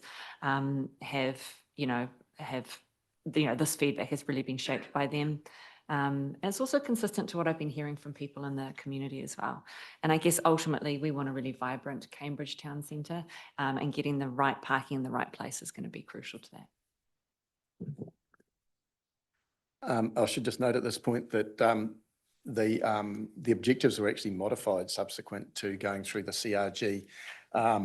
They came up with very good ideas, and so the version we're seeing is somewhat modified. The objectives have been made more direct, and there was some talk about increasing the focus on the vibrant town centre. There was some talk about changing it from what it currently says, we have a vibrant town centre, to championing vibrant town centre. That language has made it through to Appendix 8, which is where the parking hierarchy has its more fulsome detail expressed. Okay, so that was direct from the CRG. And it's one other slight amendment I was going to suggest when we come decision time, is that we specifically reference Appendix 8 so that more fulsome description is directly referenced in our decisions. Okay, Roger. Yes, Thank you. And I think this is the strategy, the hierarchy is good. And like Charlotte, very much supportive of the Chamber's paper. The two questions I've got, there's been a little bit of discussion over the past couple of months about the definition of where does the boundary of our town centre sit.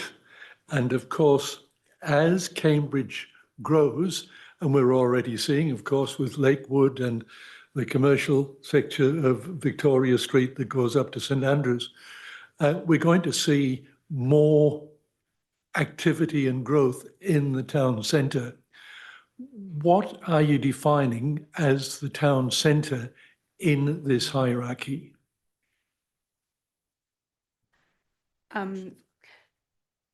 And I believe there was a similar question asked to Katie at a workshop or a meeting.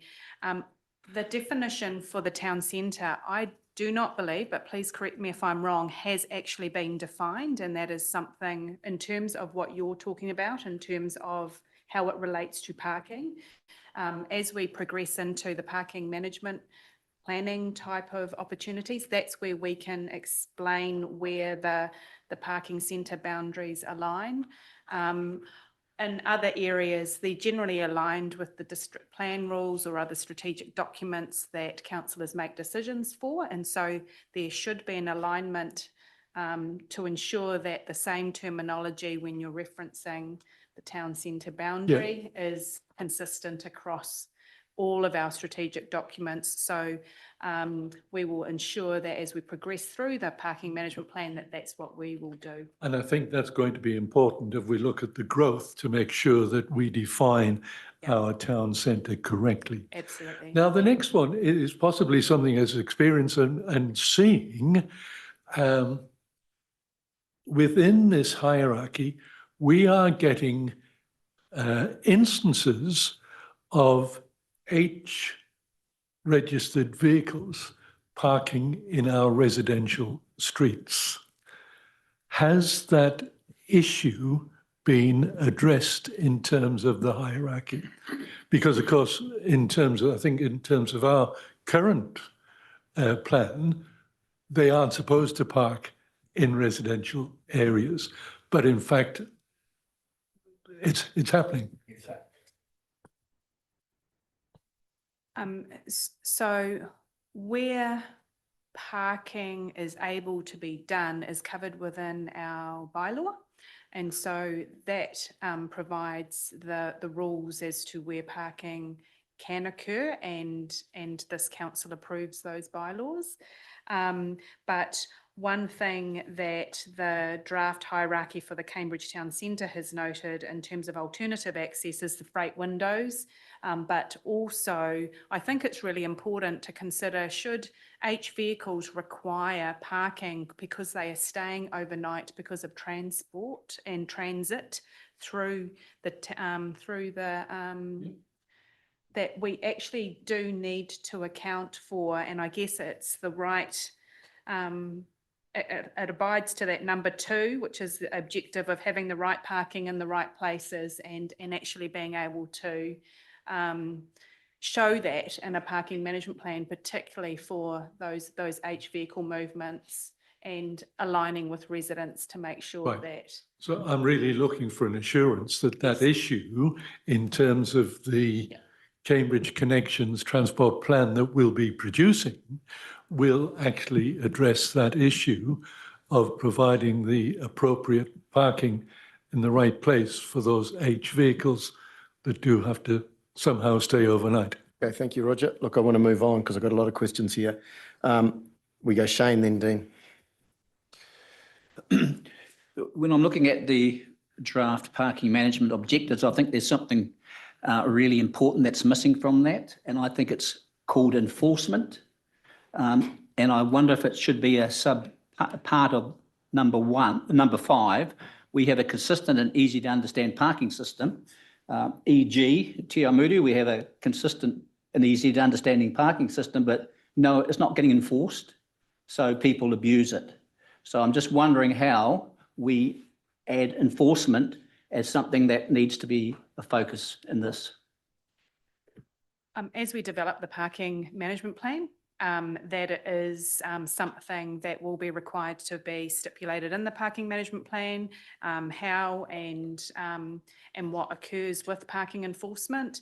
But that's not only just a plan for Cambridge Connections as part of this project, it will be a district-wide consideration for elected members to work through as we develop the parking hierarchy for our district. So yes, enforcement is a critical part, because if we have the restrictions in place, it's critical we have the resources, the technology, and the background to be able to complete enforcement, but to complete enforcement well and complete enforcement as required by legislation, because you don't want it to not be done in the way that it's meant to be done.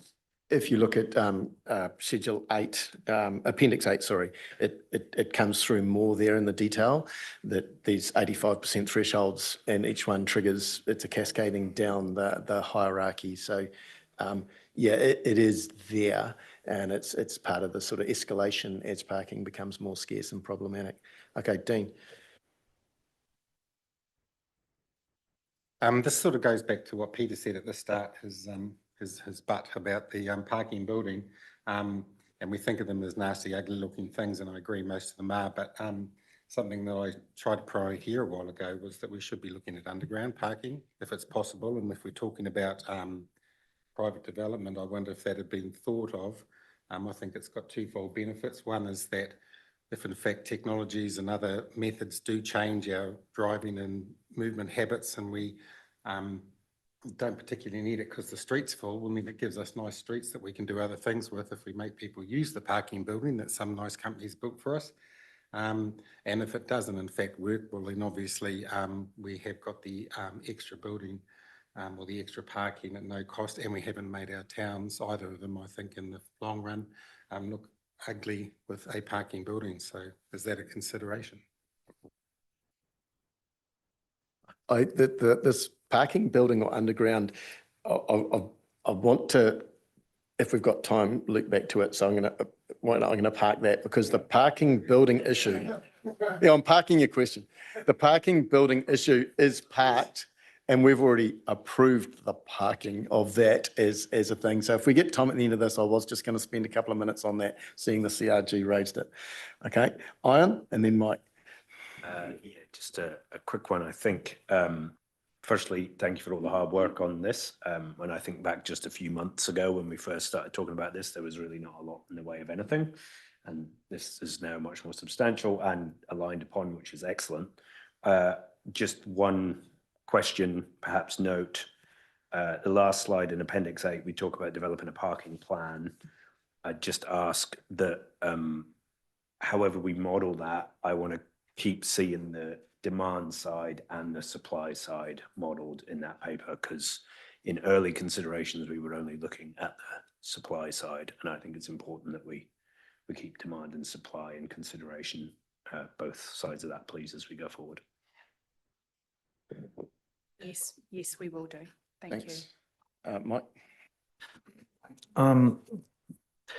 In terms of probably in the hierarchies, and it's a bit of a grey area, but parking and parking opportunities and opportunity cost of a parking space, and the increase in the amount of plug-in hybrids and electric vehicles. And when people plug them in, they tend to often leave and go and do something. Is it a park? Is it like fueling up, so to speak? And I may miss it in the schedule, it may have been covered off, but where does that fit into, or have we not thought about that so much as these things, charging units are increasingly going to be in demand? I can start off at a high level. Even though you are parked and you are charging a vehicle, it's still, and you're in a public space, it is still considered a car park. And most cities actually still charge, if you go there to charge your vehicle, they still charge you a rate to park there. So it is definitely something to consider in a parking management plan, not only for cars, but also for buses and other vehicles that require that charging. But I can hand over to to Brian. Yeah, thank you. And the other consideration, I guess it comes into that parking objective number 2. We have the right parking in the right places. Because typically people, if they've got an electric car in town, they'll do their charging at home. And when they drive into town, they won't need to charge it. But it's more so people who are doing those longer trips who need to charge. And so where is the most appropriate place for them for the amount of time they need to stay in the facility? So it does come into the considerations and the objectives. Okay, Pip. I note with regard to sort of the monitoring process, which you go to the 85% and you then go to the next stage, etc.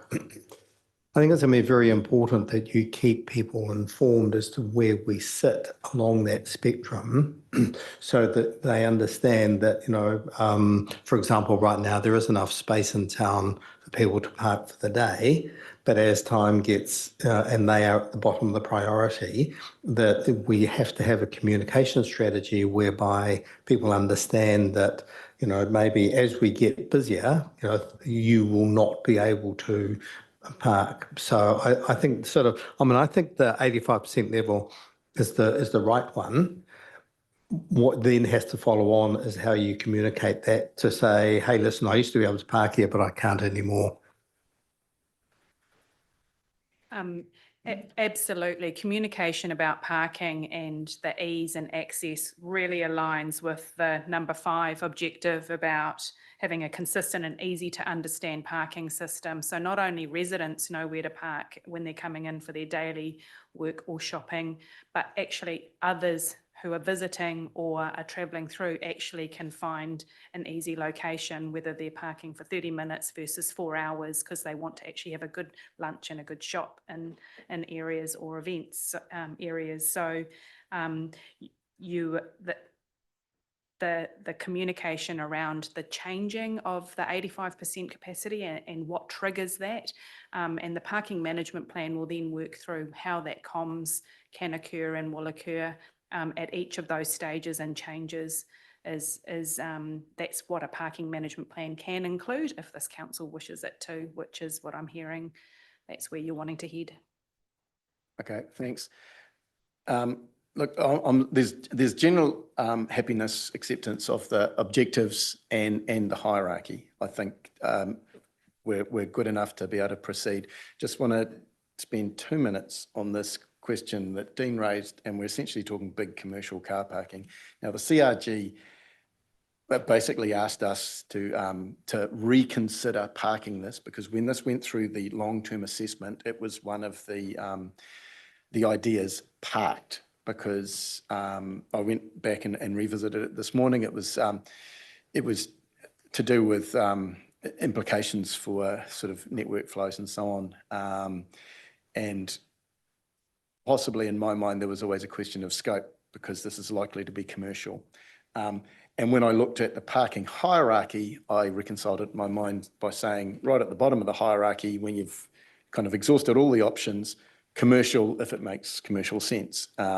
So it is in some way contemplated there, but the CRG have pretty much directly asked us to reconsider. Not exactly sure what this would look like if we unparked it and kept it as a consideration in Cambridge Connections.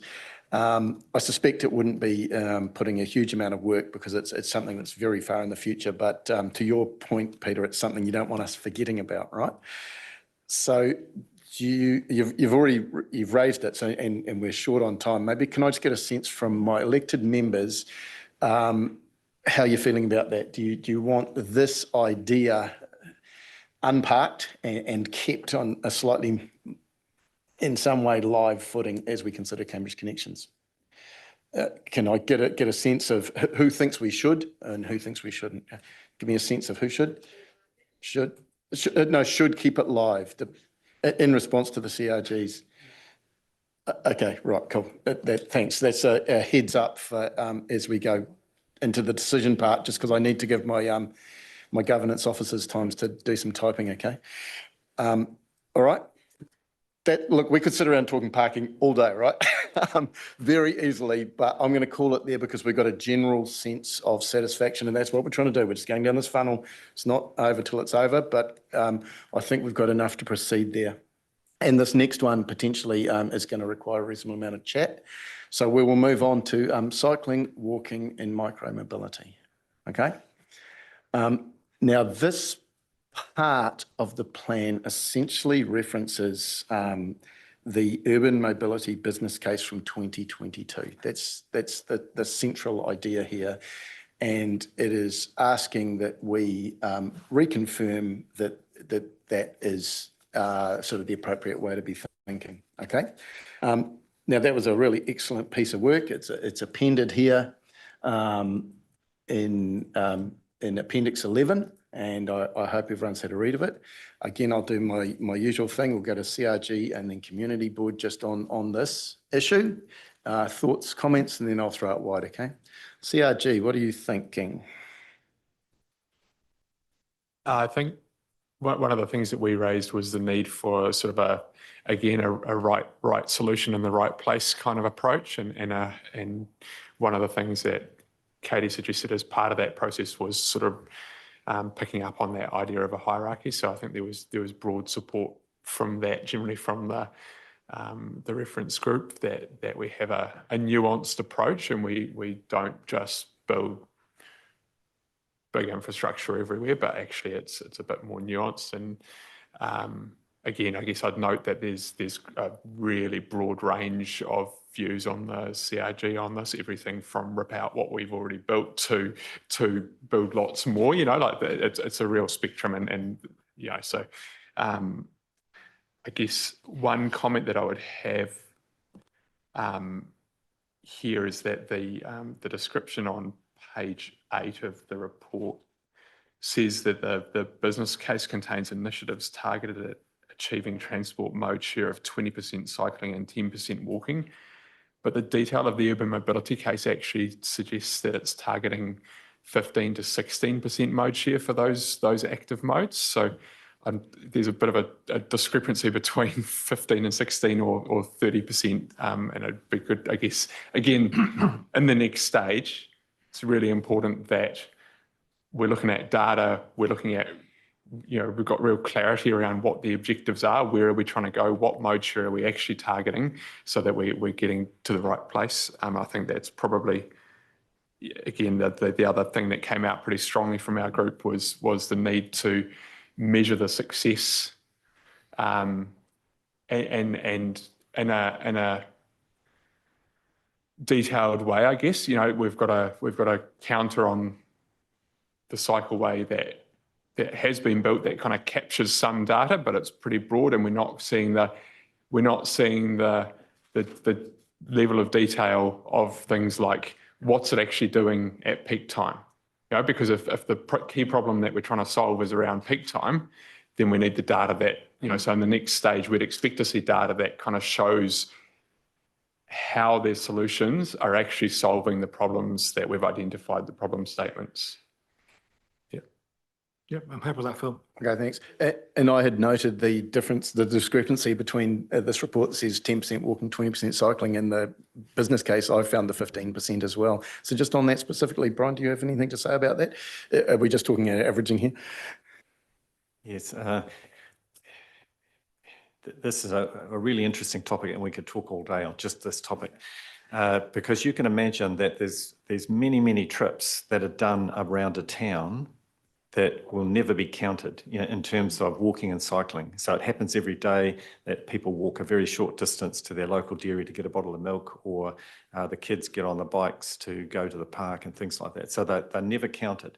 So we always have this problem when people say, what sort of mode share change are you seeking? And we get back to these very broad ways of measuring it, like the census data, which only says, well, how did you travel to work? Is it in a private motor car? Is it on a bus? Is it by walking or cycling? So it's incredibly difficult to measure. But I guess experience around the world is that if you want a vibrant community, connected community, you don't want your towns just absolutely jammed with traffic because people don't have choices on how to travel. So in setting a target for how you want to measure a mode shift, it's quite difficult to do.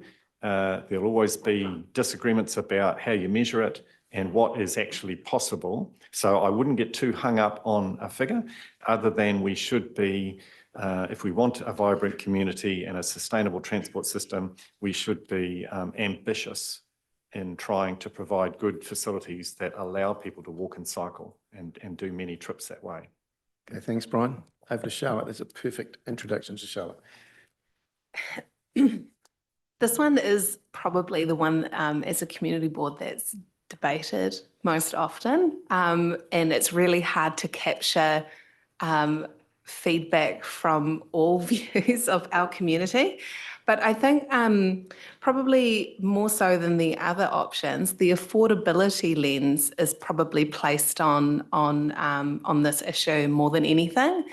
So going back to Phil's point about the right solution in the right place, you know, people want affordable, practical options as well. You know, one thing that we're hearing is we don't need to have the gold-plated protected cycleway.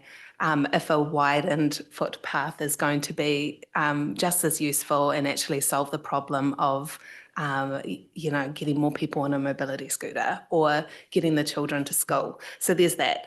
And then there's also the practical issue around connection to these really great, like this really great infrastructure that we already have. So that Leamington connection is one that has popped up quite a lot. And yeah, you know, through to Leamington Primary School and Cambridge Primary School, Cambridge High School and the middle school. So yeah, I think this one, just going back to my first point, the affordability lens is probably how people look at this. And then that's what brings up the emotions when people talk about cycleways and pathways. Okay. We'll keep going, Phil. You'll have time in here to participate here, okay? So, because I'm going to cast this over to my elected members. Now, there's two things we're considering here. First is that that the cycleway network hierarchy in the urban mobility business case is still valid, okay? And that appears at sort of pages 67 to 70 of the business case, and then the network maps at 73 to 74. So if you need to look, they're all intelligent. And then the second part is slightly more specific, that we are reconfirming that their specific priorities are around Leamington connection and safe school routes, okay? So casting it wide, those are the two lenses to please think about this. Overall hierarchy and then the specifics. Right, let's open up. I think I've got Joe then, Roger. Yeah, I support both of those things, I guess, as they stand. And for me, this is really about giving people choice. I mean, not everyone is going to want to walk and cycle. I mean, I enjoy cycling in the summer. The minute it gets cold and rainy, I am firmly back in my car. So whatever we can do to make it safer and easier for people who want to walk and cycle, that's the best thing we can do. Good to hear the community board feedback and community reference group, and good also to see there's a member of Bicycle Revolution Cambridge on the CRG, which is good when we're talking about cycling. It's nice to hear their expertise through that. And yeah, the safe routes to schools really feels like a sensible place to start. Agree with Charlotte, you know, the Leamington community has been asking for safer connections for their kids coming across the river for years and years, and I think it's really important that we progress that work. I was actually reading the Waikato Wellbeing Report the other day, and it said that the most populated age group in Cambridge right now is 10 to 14-year-olds, which is even more important that we're kind of thinking about cycling. And I really think that the more kids who are on bikes or walking, the better it is for those of us and people who want to use their cars. It's better for parking, congestion, just the flow onto that. So anything we can do to make parents feel that it's safe for their kids to walk or bike is really good. In the urban mobility strategy, and Brian, correct me if I'm incorrect, it just mentions the middle school. And I think I'd like the language that we're using to be a little bit broader. I'm also just thinking of the Newcombe Road Quarry, once that's operational, and St. Peter's Catholic School, and the kids that are navigating Queen Street there. So just wanting to make sure that, although I support that strategy, it is broad when we're talking about all schools in Cambridge. Okay, thanks. And Roger? Yes, thank you, Mr. Chair. I think, again, this is really good, and I like the two suggested emphasis points that are in here, both in the urban mobility strategy and the designated focus points. But my question is one a little bit different. I'm asking if there's been any discussion.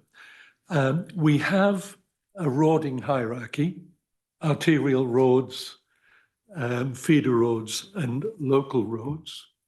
And where we have installed cycleways, particularly around Bryce Street, we seem also to have an overabundance of speed mitigation devices.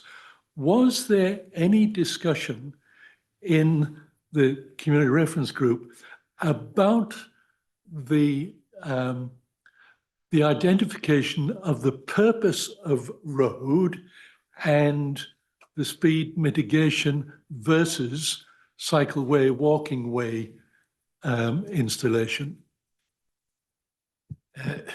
Shall I take that, Mr. Chairman? In the way in which you put it, Roger, no. All right.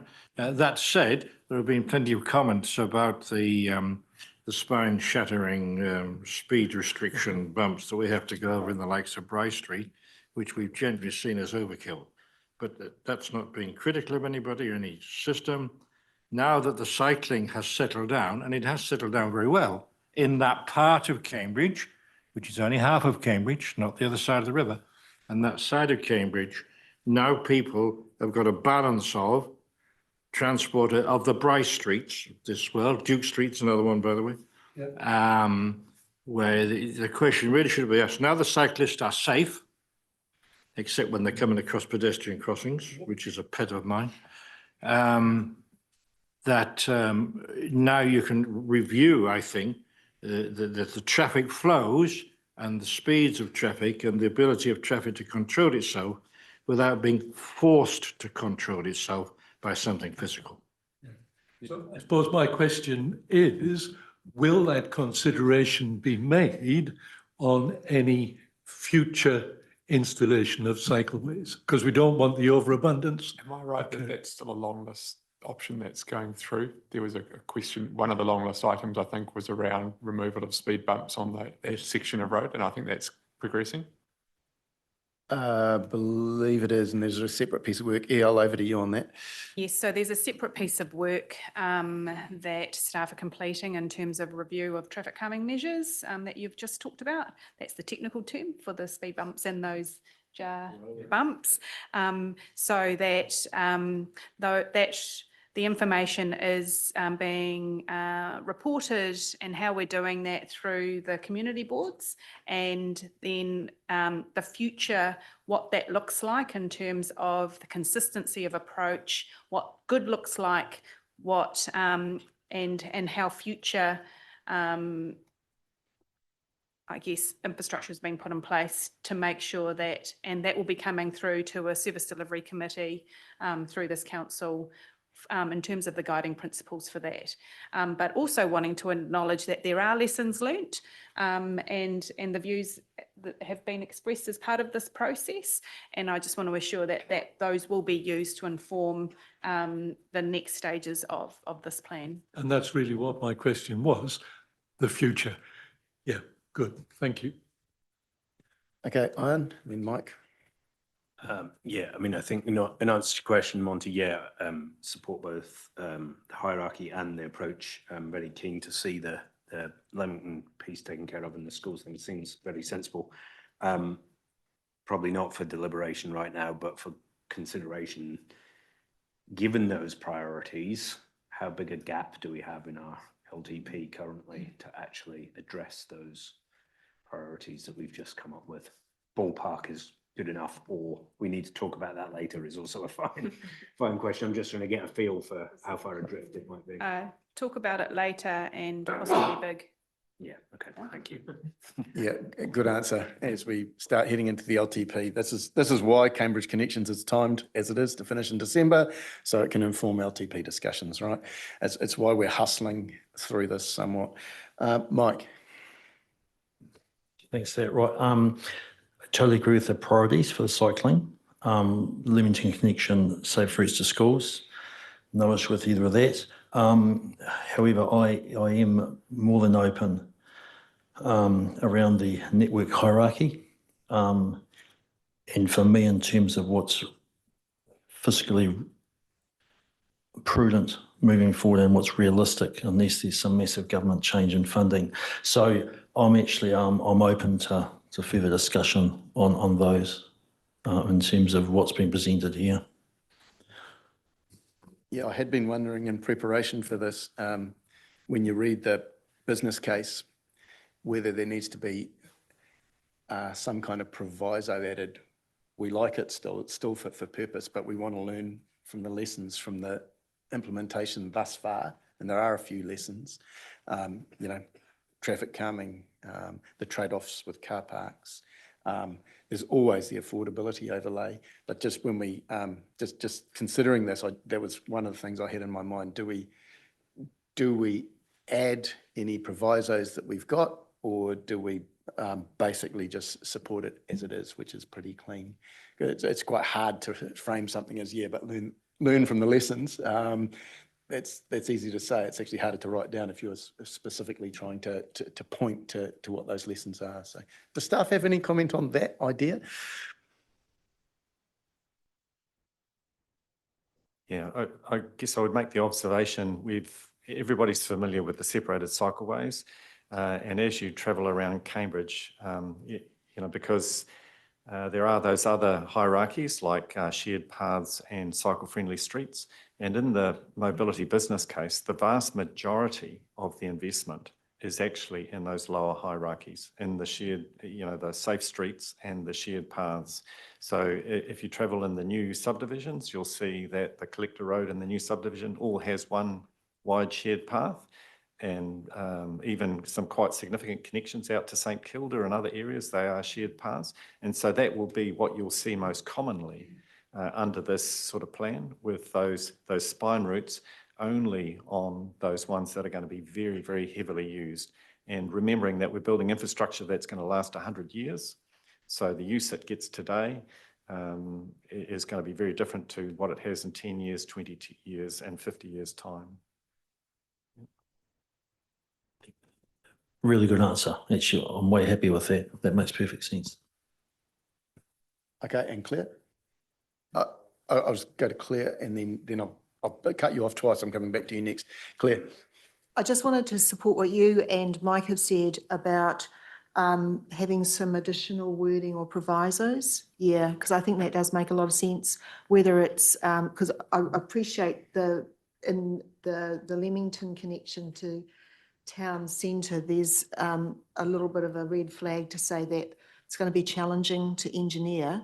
And so I do think we have to be mindful that it might not be fiscally possible, but also your point, Monty, about lessons learned and the trade-offs and the balances that we have to make when, you know, cycleways might mean parking needs to be given up and stuff like that. I think those are also really important things that if we could build that in, yeah, I'd really like to see that. Yes, I did have up my sleeve a couple of provisos that protected cycleways should seek to minimise disruption to existing traffic corridors, or should seek to minimise reduction to car parking, because those are things that have come up. I've heard them a lot. I've heard them in the CRG. They're not fundamentally changing the business case, but they're just in some way codifying lessons learned. Because, for example, we had this in our workshop. You note that in the plans in the business case, it shows a protected cycleway up Shakespeare Street, and I questioned Brian about it, and he goes, "Oh, it could be anywhere." And that's just the the point we're trying to get across that we don't want to lose the lessons. So it's a question of how the table feels and whether we want to actually record that in our support of the business case. Okay. All right. I've cut off both Peter and Phil twice now, I think. So here's your chance.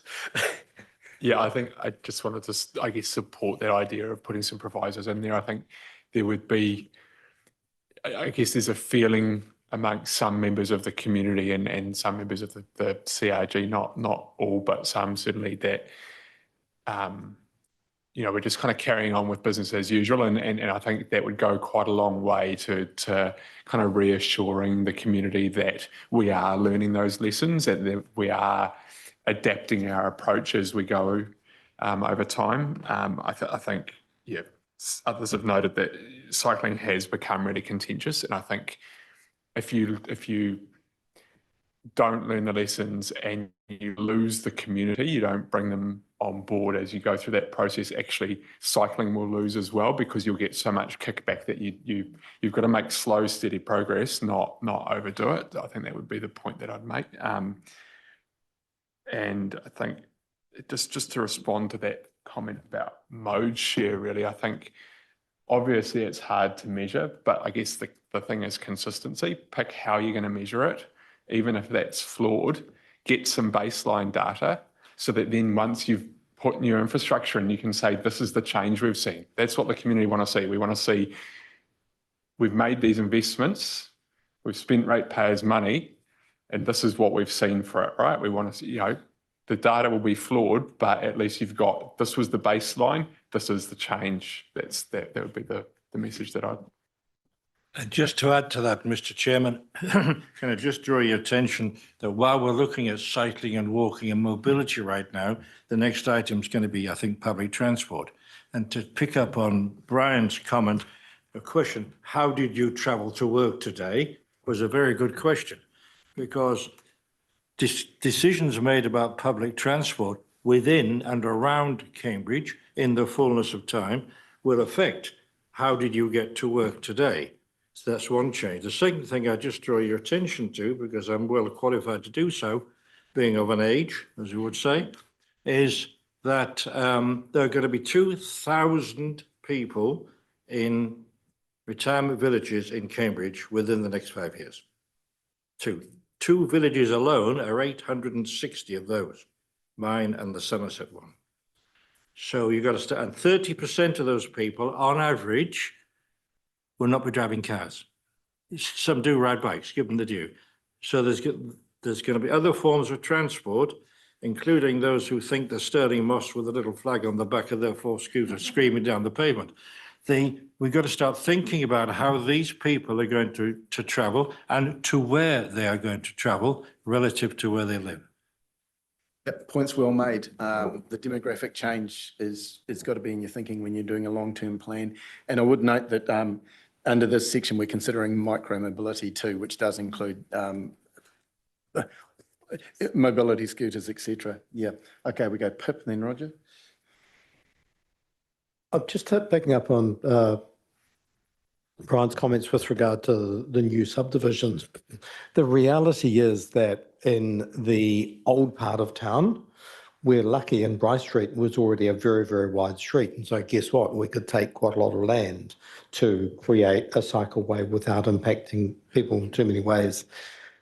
What are the plans when you end up with, literally having to make trade-offs between, one user, i.e. cars, versus sort of, because that's really what's happened in sort of some of the major centres, where the sort of the real contention is the cycleways that have given way to people being able to drive. So just what approach are you going to take when you are physically limited with space?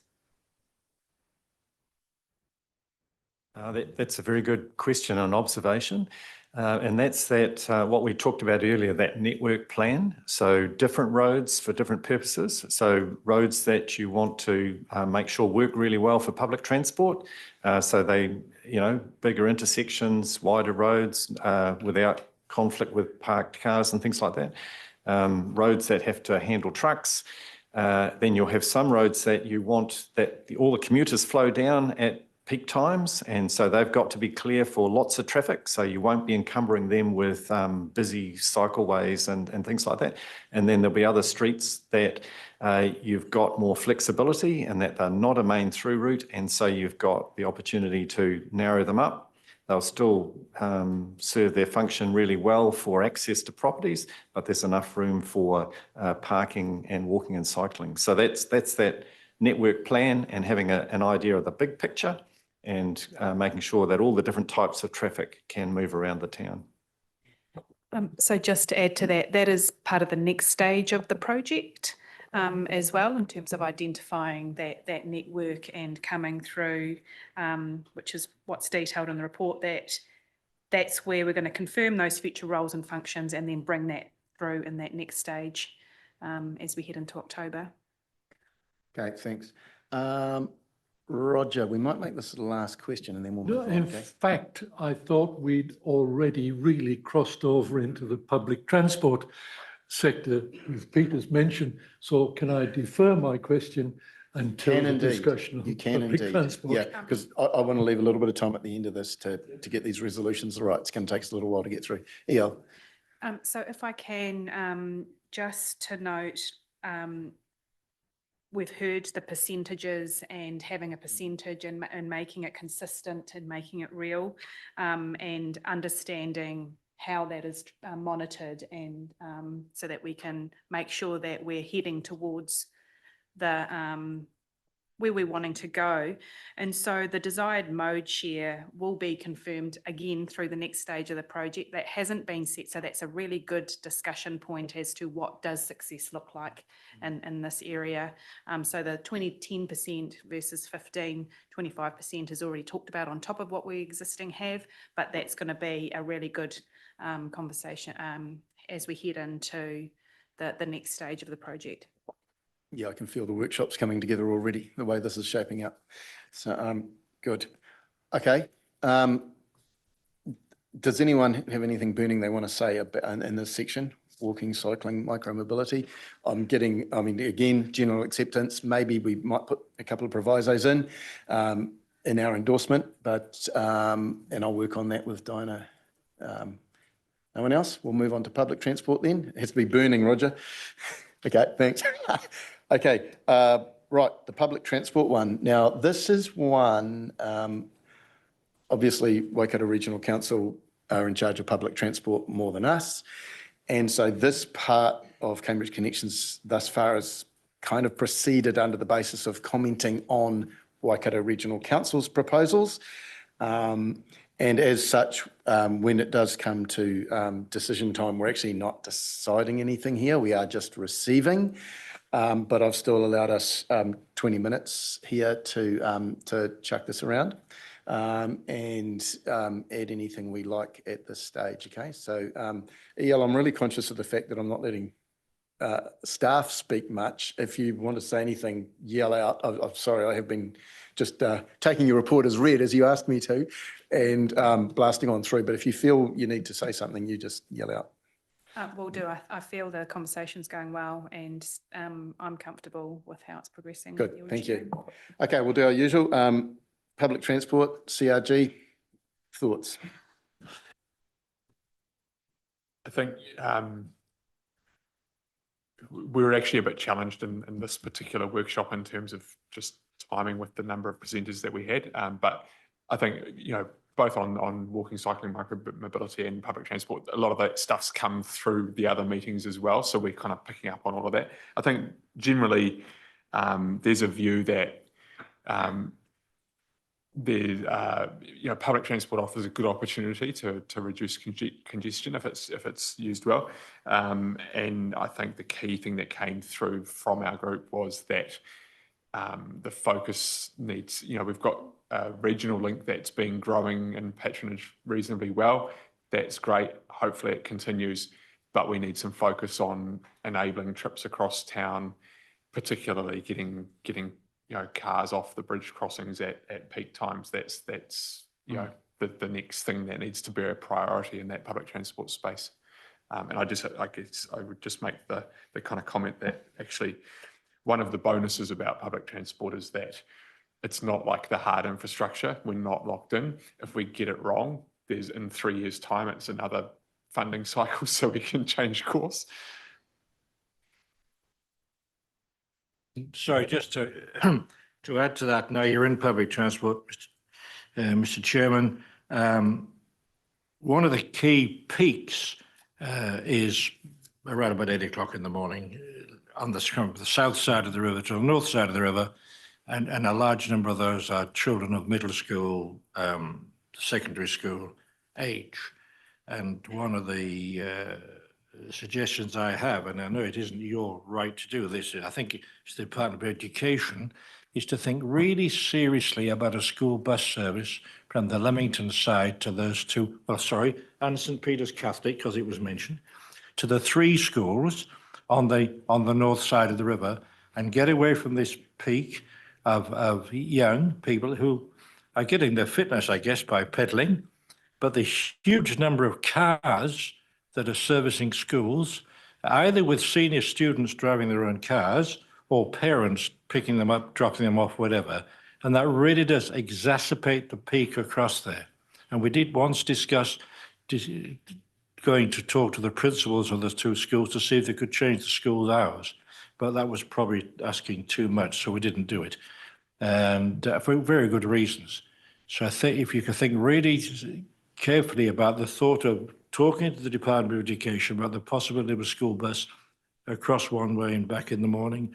There's a very good public, private bus company in Cambridge right there who can do the job, and I'm sure would welcome this just in the same way as, for instance, St. Peter's School has a very large number of buses servicing not just short distance but long distance as well. Okay, thanks, Peter. Charlotte, Community Board thoughts on PT? Yeah, there's, I think, certainly an opportunity to improve the network around the town, as there probably is over here in Te Awamutu as well. General acceptance of the process in terms of the public transport part of this report. Just one observation from the CRG meeting that I also went to was that the data that was pulled by WRC for that workshop was quite outdated. Even going back, I think 2022, 2023, 2024, things have changed quite rapidly in our world.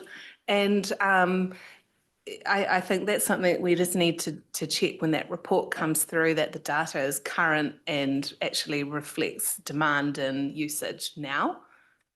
Yeah, that observation's been noted around this table before, that the data is relatively late.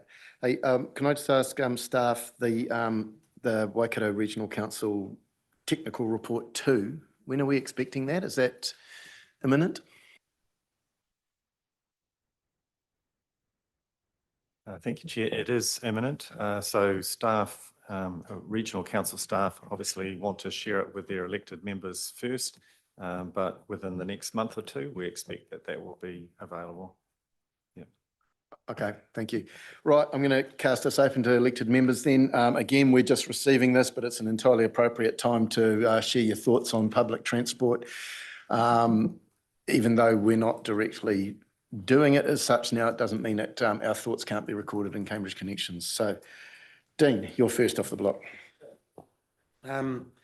So I won't be telling Mike anything, but I think Pete's point to the helping the schools out means you'd be changing the laws for the whole of the country regarding school buses, which vary according to age, distance, urban, rural, how the minister's feeling, and how much money they've got at any given time, and then they change it next year because the budget changes and kids who used to come don't. So we have the same here. Kihi children of an age are too old to get a bus into the schools in Te Awamutu because they're not primary school kids anymore, so they're walking or cycling in from the village, things like that, which is why I think it makes sense to have some, as your town grows, to have some buses that offer a similar service at a paid for, but nominally, because it's still got to be better than parents dropping their kids off. So I support the idea that we have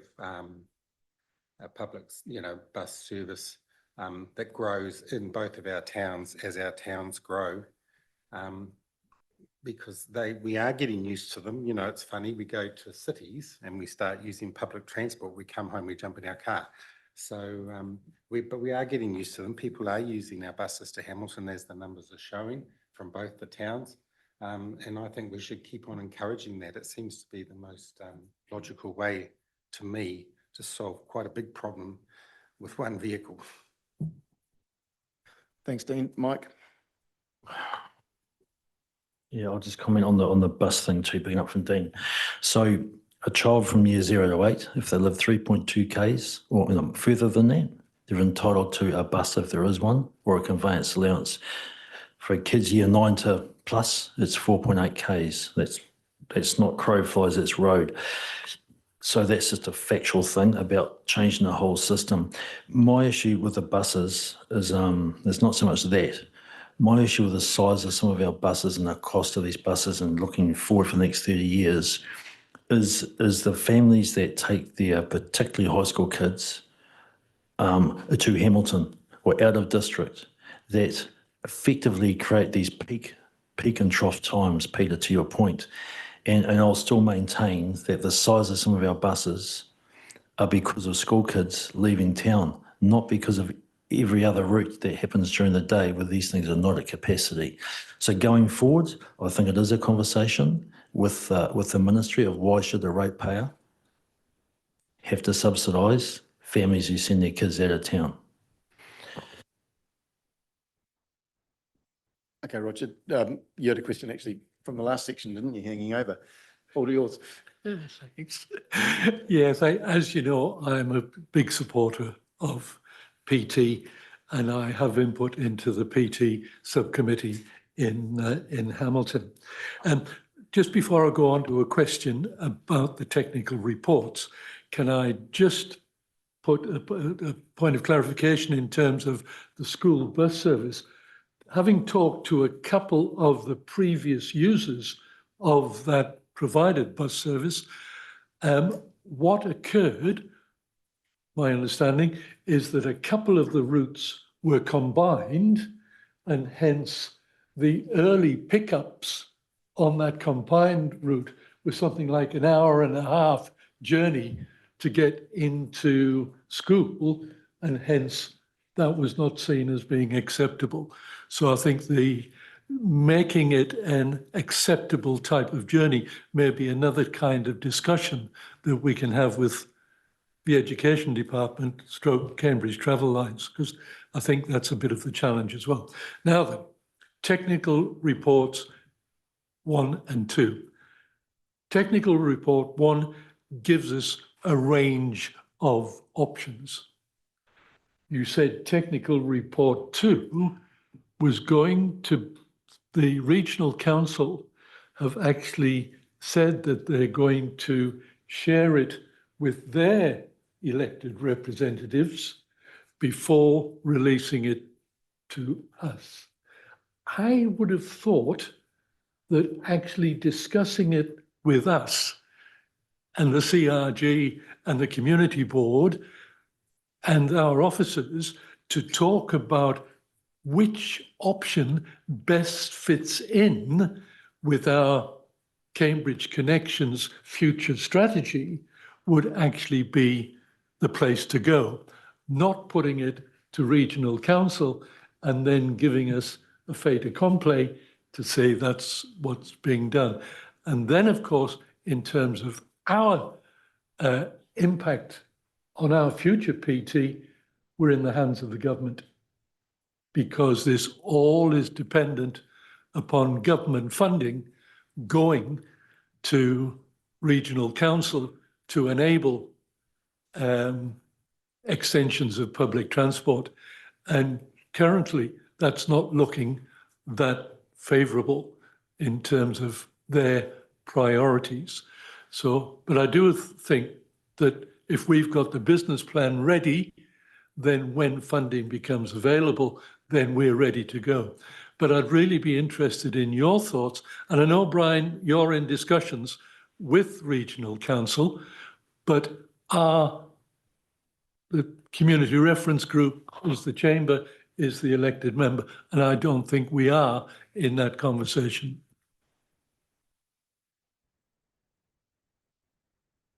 Through you, Mr. Chairman. So Catherine Simpson from the Regional Council did come along to one of the workshops. That's right, Eric, wasn't it? And talked about the options and the way the process had gone from, you know, the same sort of wide net. What are all the potential options? Narrowing it down to the options that are in this report in front of us today. I guess as staff, we've been involved with that process as it's proceeded, and I guess our interactions with the Regional Council was certainly to take all of the views that we'd heard around this council table over the last couple of years about, you know, we talked about the My Way and Timaru, you know, the point-to-point type travel, the orbiting bus type options. So we made sure that all of those prior discussions that council had had about options were put on the table with the Regional Council and their consultants. So I think we probably have made a fair job of trying to get all of the likely potential options, you know, well thought through and considered in the technical work that the Regional Council has done.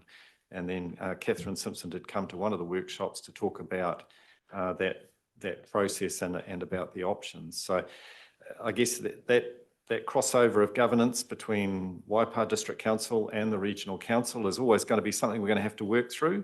But as Roger says, he is on that committee to take those community views back and in those discussions to make sure council is fairly represented. And just adding to that, Roger, you make a really good point around it going to Regional Council and then coming back to this council once the decision or the options have been made. So that's something that we will work through with Regional Council, because I think that's as to how we better as staff inform elected members on what those discussions that staff are having to inform the plan, so that for yourself, if you're representing on the Regional Council Public Transport Subcommittee, you're able to make a well-informed decision on everybody's views that you hear around the table, so that you have those as a balanced view across the district. Thanks, because you saw right, that subcommittee, actually, I'm not too sure how much influence it's got on the staff members that will be presenting that report. And I agree, we've seen the options. It's a question now of narrowing down that option to meet our requirements in line with our Cambridge Connections plan. So I think it's important that we do have that voice. I'll take that away and make sure that that's part of the process moving forward. Thanks. Claire, I'll make you the last question and then we'll move on to what happens next.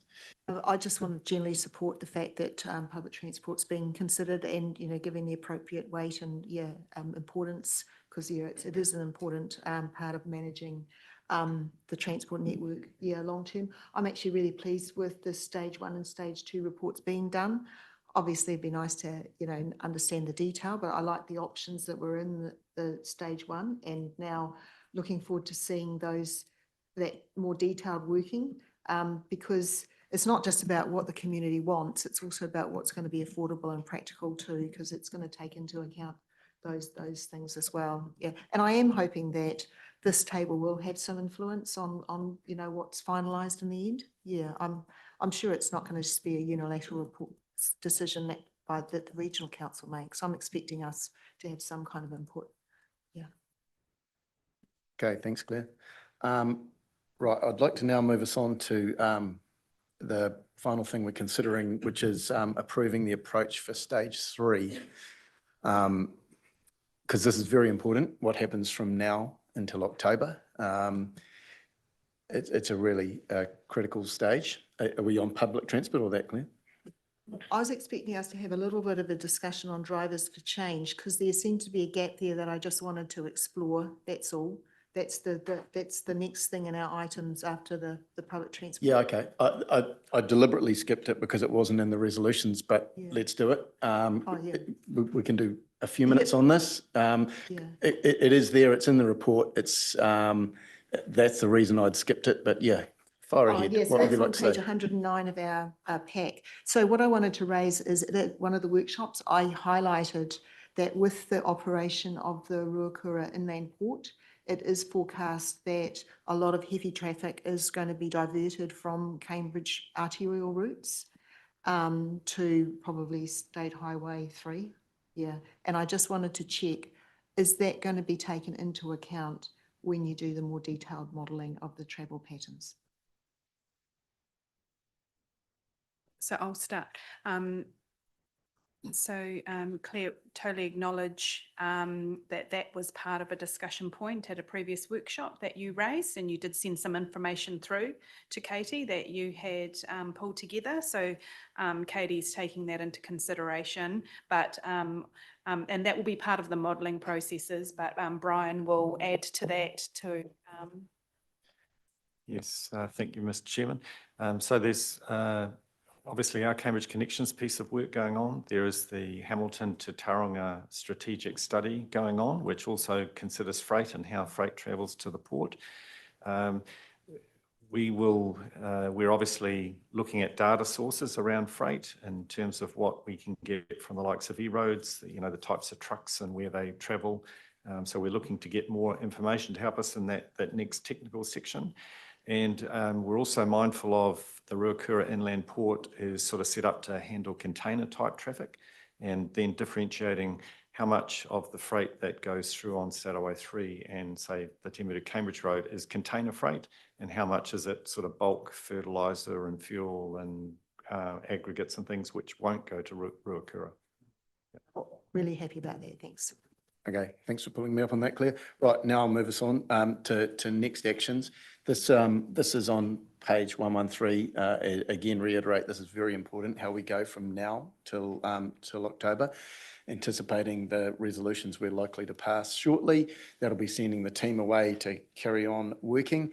And then it's very important how we are engaging with the public between now and October, because in October, we are sitting here and deciding a transport plan that goes out for formal consultation.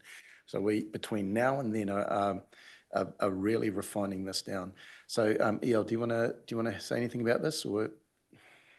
You have just done a beautiful summary of that in terms of the next stage of, as we head away into the engagement phase, or developing our technical information to inform the next set of information sessions with the Cambridge Reference Group and the community boards and elected members, and then heading into the decision on October. Okay, good. And the PGG have been pushing this very hard.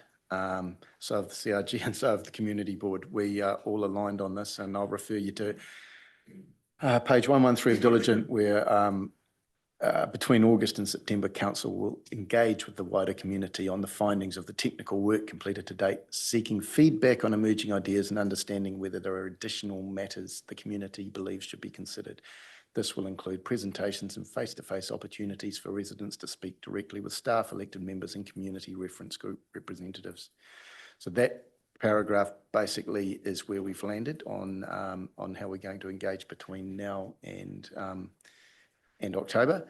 So, can I just comment on that? Yeah, sure. I was just going to cast it open, and you can be first, Peter. It's like the halfback throwing the ball down to the winger. If I've got a criticism, not of anybody, but just of a system, I think what we didn't do as well as we could have done in the period between the start of this back in September and now is how we engage the public. Now, that's not saying people didn't try and they didn't go to markets, other things. I think we could have done it better. I think we could have done focused presentations to major groups around the place, Rotary, Great Power, all manner of organisations. And I think you could have engaged one or two of us from our group to do that. You're going to have another iteration of talking to the public in whatever way yet to be designed.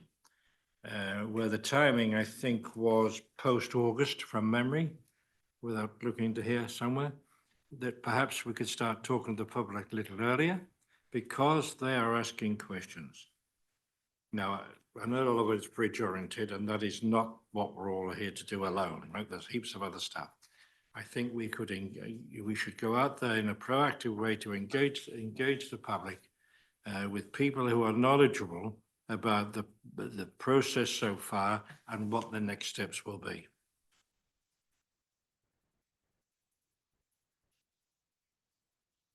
And that is exactly why I wanted to have a chat about this now, so that we were comfortable with the way this is progressing from now till then. There's an SPMP meeting in August, which has been called a check-in. So there'll be a check-in on where the teams are up to.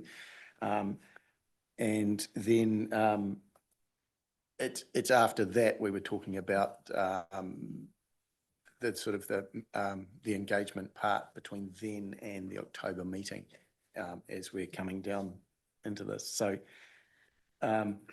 yeah, so look, I'm going to cast this wide. What are people's thoughts? Happy with where we're at? This is what we're checking in. So essentially I'm asking, are we on the right track? Are you happy with what the PGG is saying? Yep, Claire and then Joe. Well, I think we sorry. should take on board. You keep going. Yeah, sorry, take on board what Peter said and make sure that we do some more targeted engagement to get a better coverage on key groups. I mean, you know, that's why we have the community reference group there, to make sure we stay on track. That's also, I'd be open to making sure, reviewing what was the plan for the comms over that period and making sure that we do. I mean, I even heard of volunteering certain people to come along from that group to help with it. Yeah, so I think we should make sure we are covering that off.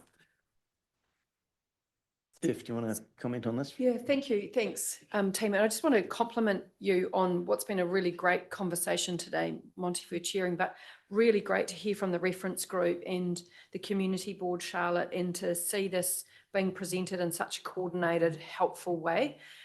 Peter, I hear your point. And I understand why you feel like that, and appreciate that you're already being asked questions. So I'm hearing the message, and I certainly think that some of the groups you've identified as ones we should certainly focus on and target to make sure we get to a breadth of audiences is important. In terms of timing, we need to come back to you on that. Obviously, it takes a while to prepare for well thought out and prepared engagement processes. We've all learnt some lessons in recent years. And we want to do this well, and we want to give the community some really thorough engagement opportunities to come and talk. I would fully expect that if I was channeling Katie, she'd fully expect the reference group and the community board to be involved with those engagement processes. But we just might need a bit of time to be able to build that material, etc. And there are other things in council's calendar just towards the end of June and July that occupy quite a bit of time and resource. July is also the month when our elected members actually get to take a break in the year, and they have been working extremely hard, which isn't an excuse that the staff stop, but we try and have a break in July. So we'll do our very best. We've heard your message, and we know we need to get out there and keep the ball rolling off the back of this great work that's been done. So we will do our best, Peter. Thanks, I appreciate that. Okay, Ian and then Joe. Yeah, thanks, Mike. Yeah, I second all of what Steph just said, actually. That wasn't my main point, but yeah, it's been a really great, it feels good, and there's quite a lot to be said for that.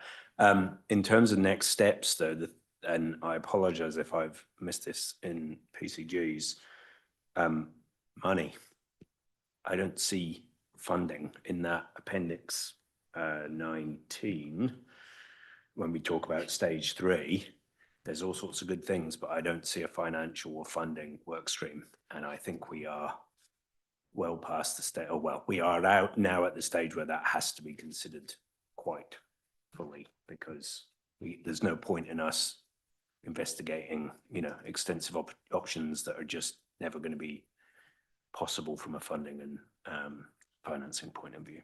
So you're meaning money, not in a Cambridge Connections project sense between now and Christmas. I'm talking capital delivery of the short, medium and long term, which will fit squarely in the long-term plan considerations, right? Yes, I mean, it needs to fit inside the long-term plan considerations, but I'm also, I can't imagine that we are not thinking of a version of this where the funding solely comes from us / NZTA. There's got to be other options out there as well.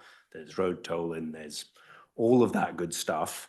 But I think we're at a point now, if we're going through a selection process of options of how we're going to address these transport solutions, we must now be at the stage where funding and financing for that capital expenditure is considered.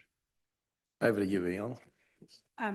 So financials are really important, particularly in the planning stage. At the moment, we don't have a capital program because we don't have a transport plan approved yet. So today we're about options to take us through to that next technical assessment level. We haven't made any decisions on anything apart from where we head into stage 3. So we're like how we're funneling, we're still in the funneling stage. The transport plan will then identify those short, medium and long-term considerations to fulfill the plan. And then we will inform, that's where it will trigger the long-term planning conversations and the infrastructure costs requirements. The regional public transport planning is actually identifying the public transport infrastructure requirements and Waipa District Council requirements for the implementation of that infrastructure, of any service improvements that are part of that plan. So at the moment, we're in the planning stage, but consideration of, as you suggested, are there additional or funding mechanisms and things like that will come through as in the next few months. So at the moment, we have nothing in our LTP for infrastructure to support this. And until this plan is approved and elected members make the decision to approve the plan. I guess what I'm really trying to dig at here is, because you could flip the question around the other way, which is to say, are there options that we are including or should be excluding? That's the same thing. That are just too expensive, right? So we've gone through this whole process and we've done a rough order of magnitude on certain items. But for me, we can write a plan all day long, but unless we have some feel for their affordability, I think we're at the stage where that affordability needs to feed into the plan. Not I'm not talking about a bottom up, fully costed estimate, but at least a rough order of magnitude, so that as we refine those options, we have a feel for, well, okay, you could do option A, but you know what? It's going to be another 20 years because we're never going to get the funding. And I guess that's the October, as we head into October and do the modelling. I'm looking at Brian just to make sure I'm not speaking out of turn and he's having kittens in his seat. That whole next phase, as we do the modelling and technical assessments and of the options that are approved today, will then signal what potential funding, like if something's going to cost, something's unaffordable that is not, those things will be identified in October, but we'll make sure that they are during the process, is what I'm hearing, is what you're wanting to see. Yeah, exactly right. Yeah, I just think we're far enough down the line now here where we need to have an I mean, I don't think there's any wild outliers there, right? I think we've gone far enough down this funnel that we're talking about variations on a theme, but we should know we're talking about variations on a theme, not just think it. And you're absolutely right. There's been a lot of work that's been completed from September to now. And so I guess we haven't been focused on the financial aspects to today because we've been trying to I think it's but acknowledge, I'm not casting any aspersions on what's been done so far. I'm just saying that I think we need to drop that into our considerations from this point forward. which ties into your affordability. Okay, thank you. I think that's adequately canvassed. Hey, I've got 3 left, which is Joe, Mike and Claire. I'm going to call it there because then we'll just, I need some time just to tidy up these resolutions and then we come back to the decision part because the decision part's going to take a little while. This is quite an extensive list that we've got to get through. So I need to call it there, else we're never going to make time. Okay, so Joe, Mike, Claire. Thanks, Monty. I'll be quick. Yeah, I'm really happy with how we're progressing and the communications and engagement strategy. I think one of the things I've heard consistently is that people in the community really want us to get on with this project, but they also really want to understand why the decisions are being made and how they're being made. And I think this approach strikes a pretty good balance with that. I'm also really pleased to see the commitment in sharing the technical data. Some people want to read very detailed technical reports, and other people just want to have high-level explanations. And I think this is also a good balance of that. And I guess while it's important to acknowledge that community input doesn't trump technical data and modelling, it's still important to hear from people who are using these solutions.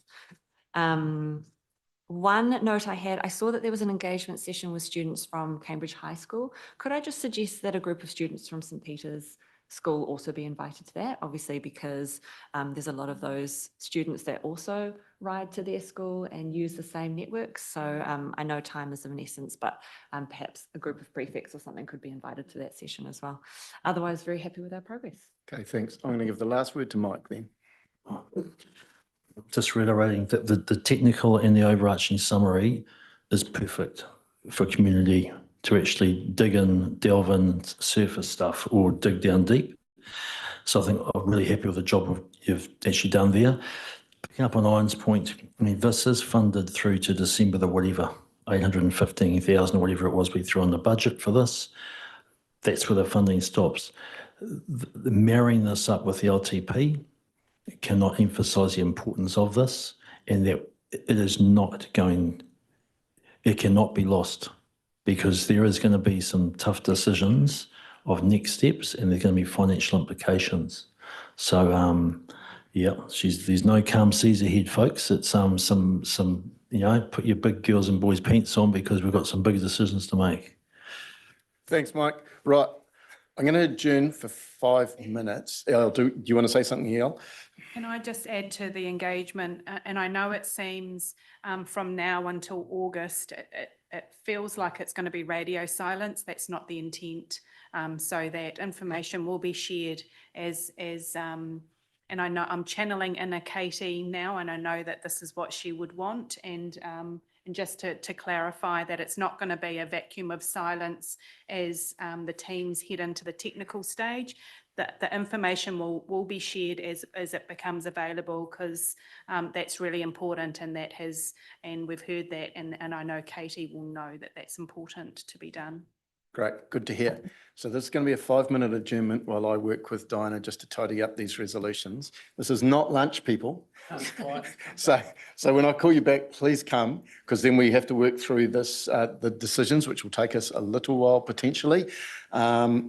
So yeah, 5-minute adjournment starting now.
If we could all come back to order, please.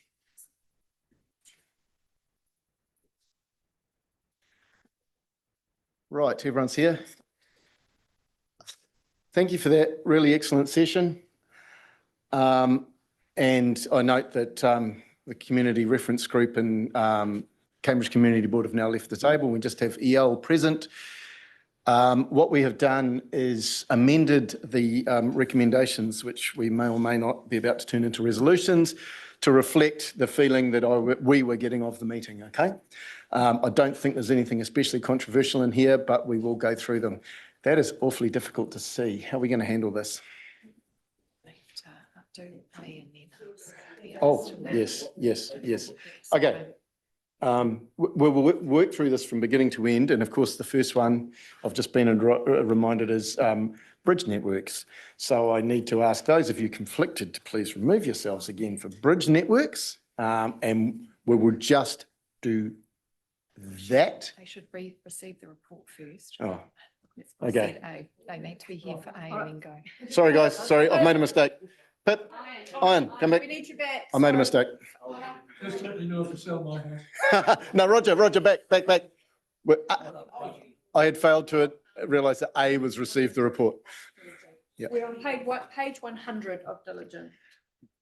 But they are sufficiently changed that we are needing to go off what's on the screen. Okay, part A is we simply receiving the report of Katie Mays. Joe and Mike are moving and seconding. We'll vote for these as we go separately, okay? All those in favour, please say aye. Against? Carried. Now we're moving to bridge network options. Sorry, councillors. I'll call you back shortly. Okay, what we have done here is we have discontinued the east, the far west, and then this one maybe requires a minute of discussion. We have taken away the reference to duplicating Shakespeare Street. Now, I thought that was my mistake. I thought I was talking about Victoria Street, but it was actually in the materials as duplicating Shakespeare Street. Now, I think our position probably still stands that no one has an appetite in duplicating Shakespeare Street. In fact, so I just wanted to point that out. I think the removal of the duplication is still what we want to do. Seeing plenty of nodding. Okay, no one thinks otherwise. That's the end of B, isn't it? So that was the whole of B. Oh no, and this is my third one, C. Oh no, that comes next. We'll get Roger back in for that. So this is B. So that's approval to progress the following bridge network options with those amendments. Okay, we're going to put that. So we've got Claire and Marcus first put and moved and seconded that. All those in favour, please say aye. Against? Carried. Right, we'll call our fellow councillors back and move on to C once they are here.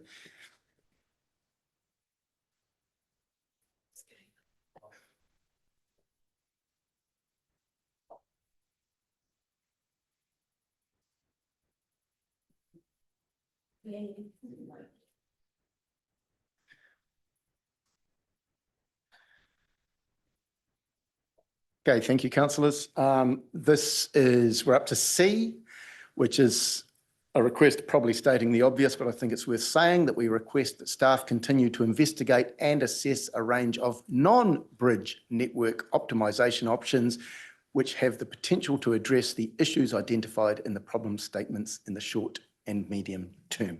To address Roger's question, would you like to move this, Roger? I would like to move, but a point of clarification. Yep, and I was going to raise it before we got into this recommendations thing. And that was really looking at the time frame and what's next, etc., and the pressure that's on in terms of getting reports out and the timing and the financials. Is it possible to put in a time frame there to make sure that it's actually achieved? Because my worry is that with the pressure of time, that it will not be possible to achieve. The clear implication of this for me is that this comes back with the transport plan. We're not approving in October without this. EL, do you want to comment on that? Yes, so this will Correct. be included within the transport plan draft that will be presented through to this committee in October. Oh, so there won't be a workshop on this beforehand? There will be, there's at the very least the SPMP in August, which is called a check-in. There will probably be other workshops as well. Yes, so in terms of workshops and briefings, those will all form part of the phase of how we continue to keep elected members informed in terms of the processes as we lead into October. So yes, so it might be a workshop or it might be another form. It's actually, yeah. I think, look, that's adequate. The PGG, several of us are here, Roger, noted your concerns. Well, not concerns, your position. We can all hear it, and we'll be acting accordingly. Okay, so C as a standalone. Roger, did you feel like moving that? I'll second it. All those in favour, please say aye. Against? Carried. Now we're up to the new D, which was C. This is the parking management objectives and hierarchy. What we've done here is just specifically noted Appendix 8 because that's where the rich detail was, and I thought it reflected our discussion. So, yep, go ahead, Claire. Yeah, thanks. So that item 1, it says we have vibrant town centres, but I understood that it's been changed to champion. No, it hasn't, because there was two parts to the CRG's critique. First was that they wanted it to be more direct, and that's why the we have is more direct. The championing, I can't say the word, has come through in Appendix 8, which is why I specifically wanted to reference it. So if you go down there, the breakout detail says in the champion. breakout detail, it's got it, but not in the headline. But so that's the intention. So okay, It actually makes much more sense that way, because we have vibrant town centres as an objective, very different to we champion towns, vibrant town centres. Thanks for the clarification. You can champion it without having it. So it cool. actually made perfect sense to me.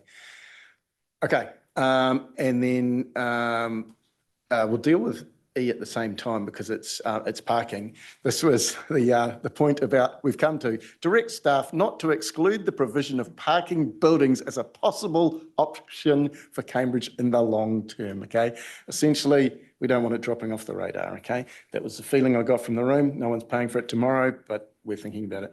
Okay, so D and E parking hanging together there. Can I have someone move? Joe, I got Joe and Mike. Moving and seconding that. Any further discussion required here before I put it? No. All those in favour, please say aye. Against? Carried.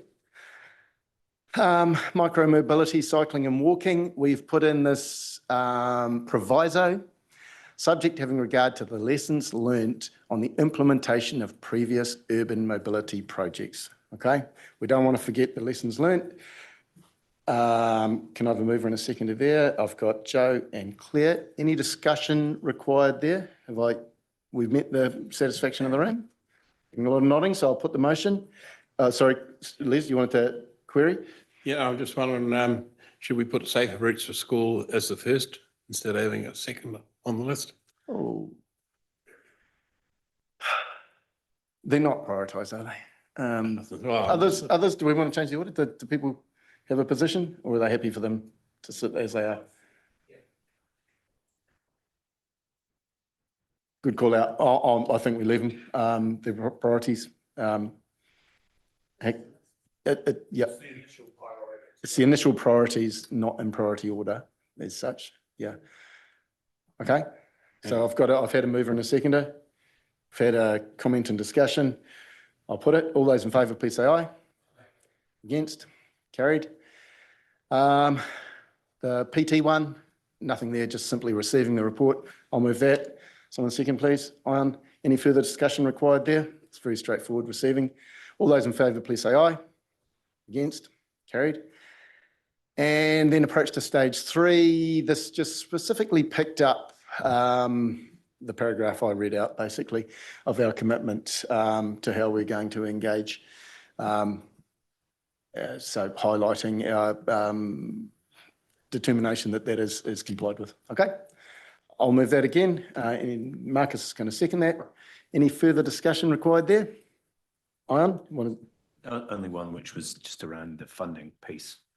It's not called out. I'm not wedded to having it called out as long as we've got a commitment, that's what's going to happen.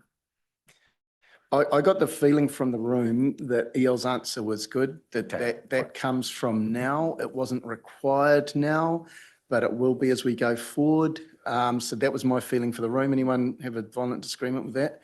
I'm getting plenty of nodding, so I think I'm okay. Can't remember, I think someone moved and seconded this, didn't we? So I'll put it then. EL, you want to comment? Sorry, just a point that the G has actually been dashed out. So we're just making sure just for governance, your point, yeah, the G has been deleted, so it doesn't really. I think it's I now. It's become I. I think it's I. I. So it's meant to be I. It's Yeah, new alphabet, no I. I. No, we're not going to reinvent the alphabet. Get confused with the vote, so. Okay, thank you for that detail. I'll put the motion. All those in favour, please say aye. Aye. Against, carried. And that brings that agenda item to the conclusion. Thank you so much to the CRG and Cambridge Community Board being here. I just want to point out the CRG do this for love. They are not being paid. They have had plenty of meetings and they're a really great contributor to this. And I was so pleased that they could sit here with us today and really be part of the decision-making process. Right, that's our lunch break. We are back at 12:55, people. Oh, sorry. I keep doing this. No, it's okay. I just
Okay, everyone, welcome back. Call us to order, please. Okay, now we are moving into Community Board's 6 monthly reports. And well, we've got all the both the community boards sitting. There's a team effort. I think we're starting with Cambridge, right? You've got 20 minutes, including questions, and then over to you, Ange, for the same. Okay? The floor is yours. Kia ora tātou. I'm Charlotte Fitzpatrick. I have met you, but I thought that this is our first time that we are doing our 6 monthly update. So I thought I'd reintroduce myself. And also I brought along Gerda Venter, who's one of our board members today. I'd quite like to bring someone from our board each time we come to the meeting so that you can get to know us really well. We are a fairly new board. There's only one member outside the councillors who's returning, and that's Andrew Myers. So we're sort of finding our way a little bit and working through this beast of local government. So yeah, just in terms of who I am, I'm a business owner in Cambridge. I have had a business there for 5 years. I'm also a mum, a wife. I'm an active member of the Cambridge Business Chamber and met Gerda as part of our New Zealand Businesswoman networking group that we're part of. So I sort of describe myself as a chitty chatty introvert / extrovert. Like to be involved in the community, and people approach me. They recognise me everywhere, including in my togs at the pool, to talk about their issues. So yeah, I'll let Gerda introduce herself too. Okay, Gerda Venter. I've been here in Cambridge for 28 years, in New Zealand for 29. I raised my boys in Cambridge. Absolutely passionate about Cambridge. I've got Alger Property Management and a sales and also a property holding company. So very busy with my business. I absolutely, like I say, passionate about the Cambridge community, and we had sort of a social get together and decided together that we can make a difference, to be that conduit between the community and the council, because there was a lack of trust, is a lack of trust there. And if we can bridge that through the action of the community and our involvement in so many different angles, we thought that would solve a big problem. I'm always talking to people because of my job and because of my involvement in. I've got a sort of a non-profit group looking after women who has been in violent situations or splitting up from husbands. I do help men as well, so it's not one-sided. And I feel that I'm on top of a pulse of what is going in Cambridge and the feel in Cambridge, which is very important to transfer to you guys. Cool, that's Gerda. So we've provided a report today, which I hope is quite detailed and comprehensive. Attached as an appendix is a copy of our what is currently our draft strategic plan. And in terms of the reporting framework for you, we've tried to align the priorities with the work that's been completed over the last 6 months by the Community Board, which you'll see, we're quite active, and then what's ahead in the next 6 months, so that you can actually provide us with an opportunity to feed into that. And if there are particular issues or concerns that you'd like us to be across, then we can do that. So I'll take that part as read, but what we have actually prepared is a short presentation today, which I'll bring up. Just to give you an opportunity to sort of see what people are seeing, hearing, feeling, smelling in our community. So,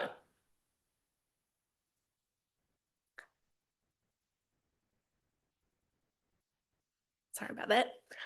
Firstly, apologies, Pip, for chopping you off the photo. You can blame Copilot. So yes, we'll cover just some key themes emerging from the community, what we've been seeing in the community, how it's shaping our advocacy and our work program, and alignment on community expectations and actions. And so this is less about our activity, which you've already seen, and more about insight and what that means for planning and decision making. So In terms of our purpose and our focus this triennium, we really see ourselves as having a dual role. We're listening to the community and we're acting as a conduit between the community and the council to ensure local concerns and perspectives are considered and heard. We're very community facing. As I said, we've each got quite deep involvement in local conversations. We represent quite different groups from the rural community through to younger people, school-age kids, grandkids. We kind of cover all the bases really. We're really involved and try to be involved in local events and activities. And the overall goal is ensuring that governance decisions are grounded. So we recognise that there's a lot of change happening in local government at the moment, and particularly in this district. And there are some very complex issues that you're trying to navigate and that our community is also trying to understand. So addressing growth, infrastructure, affordability challenges and other issues facing our district requires a nuanced understanding and communication. And that's really where we're trying to help. Maintaining strong connections is really important to us throughout the next 3 years. We want there to be a robust ties between the community board and the council. We think that's really vital. And in terms of our success, we want to finish off in October 2028. Already have that date in mind. We want people to say that they felt heard. They may not agree with the decisions that have been made, but at least they understood how they came about, and that they're satisfied that we advocated actively on their behalf to try and get a good result, and that they see the community board as a very valuable asset in the community. That's really to us what good looks like.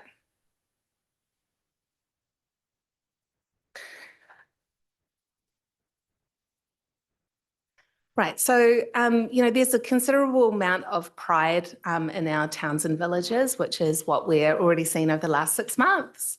And actually want to acknowledge the amazing work that staff do to keep our community being an attractive place to live. It's highly desirable, and there's a lot of appreciation and pride. Actually, like on a professional level, I've just finished supporting the Cambridge Business Chamber to write Love Cambridge.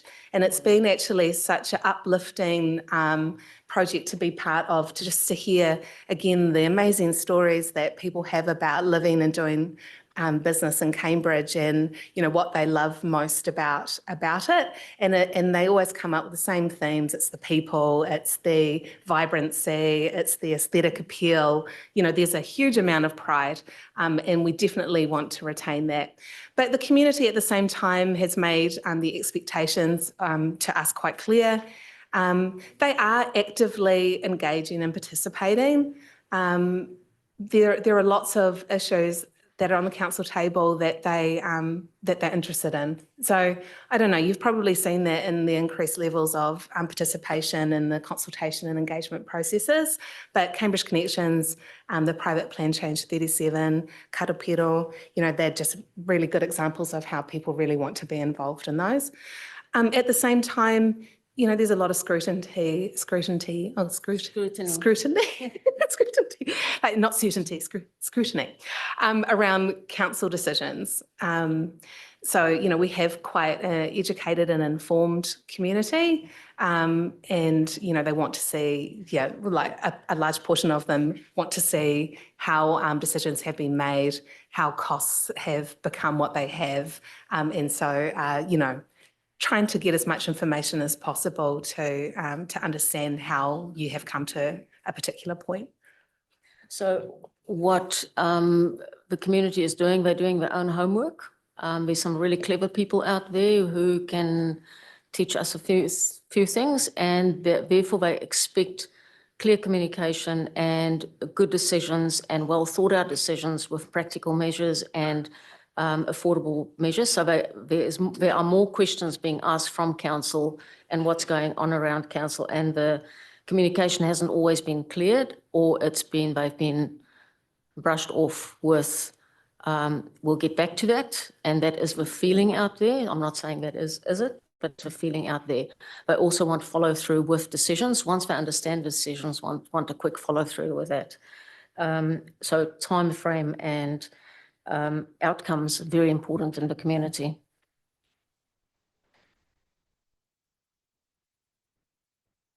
Yeah, so in terms of some of the themes that that we're sort of chunking up our feedback that we're hearing into, the growth versus readiness is probably the first one. So in general, growth is accepted, and yeah, look, you know, people are quite happy or apathetic, like, but okay about it. But the key concern is really around infrastructure capacity and readiness. So, you know, the examples that they bring up are the transportation network, which we are looking at through Cambridge Connections, some of the social infrastructure and support and community services. So really the key message is that, you know, growth is supported, but it must be sequenced really well and backed up with good capacity. And also the growth must be logic and practical from their perspective. The second theme is affordability. So, you know, I think we've seen through the development of the latest annual plan, it's no secret that rates, housing and cost of living pressures are things that we know about and are talking about. But at the same time, you know, people are assessing, as I said, council decisions through a financial lens. You know, we can see that like through the feedback we're getting in Cambridge Connections. And so, yeah, probably the water tower too is another example. Just wanting more understanding of how those figures came about and how projects have been prioritised is probably one of the key areas people are concerned about. So, yeah, affordability is now central to how decisions are judged. Be the key takeaway. And then the third theme is transportation. So it is our most visible local issue, and yeah, we've obviously had a really good chat about this just now. So congestion and travel time pressures, traffic movements and speed bumps. You know, people have come to our public forum to share their concerns around that. Parking, the bridge, concerns about growth impacts.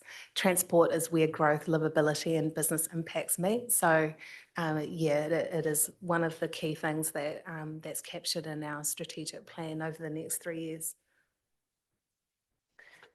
And then in terms of the expectations of council, consistent, the community feedback's pretty consistent.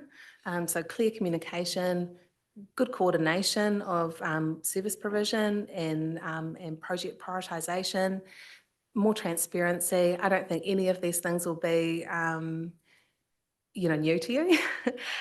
Frustration comes to us, and usually it's at quite an elevated level because it's been building for a while.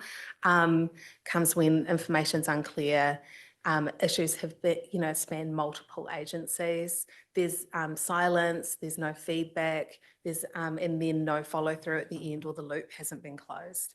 So yeah, you can't underestimate the importance and the value that people have on just understanding and knowing what is happening to my request. It seems to have gone into a void, and that's why they come to us usually as a last resort to try and help them out.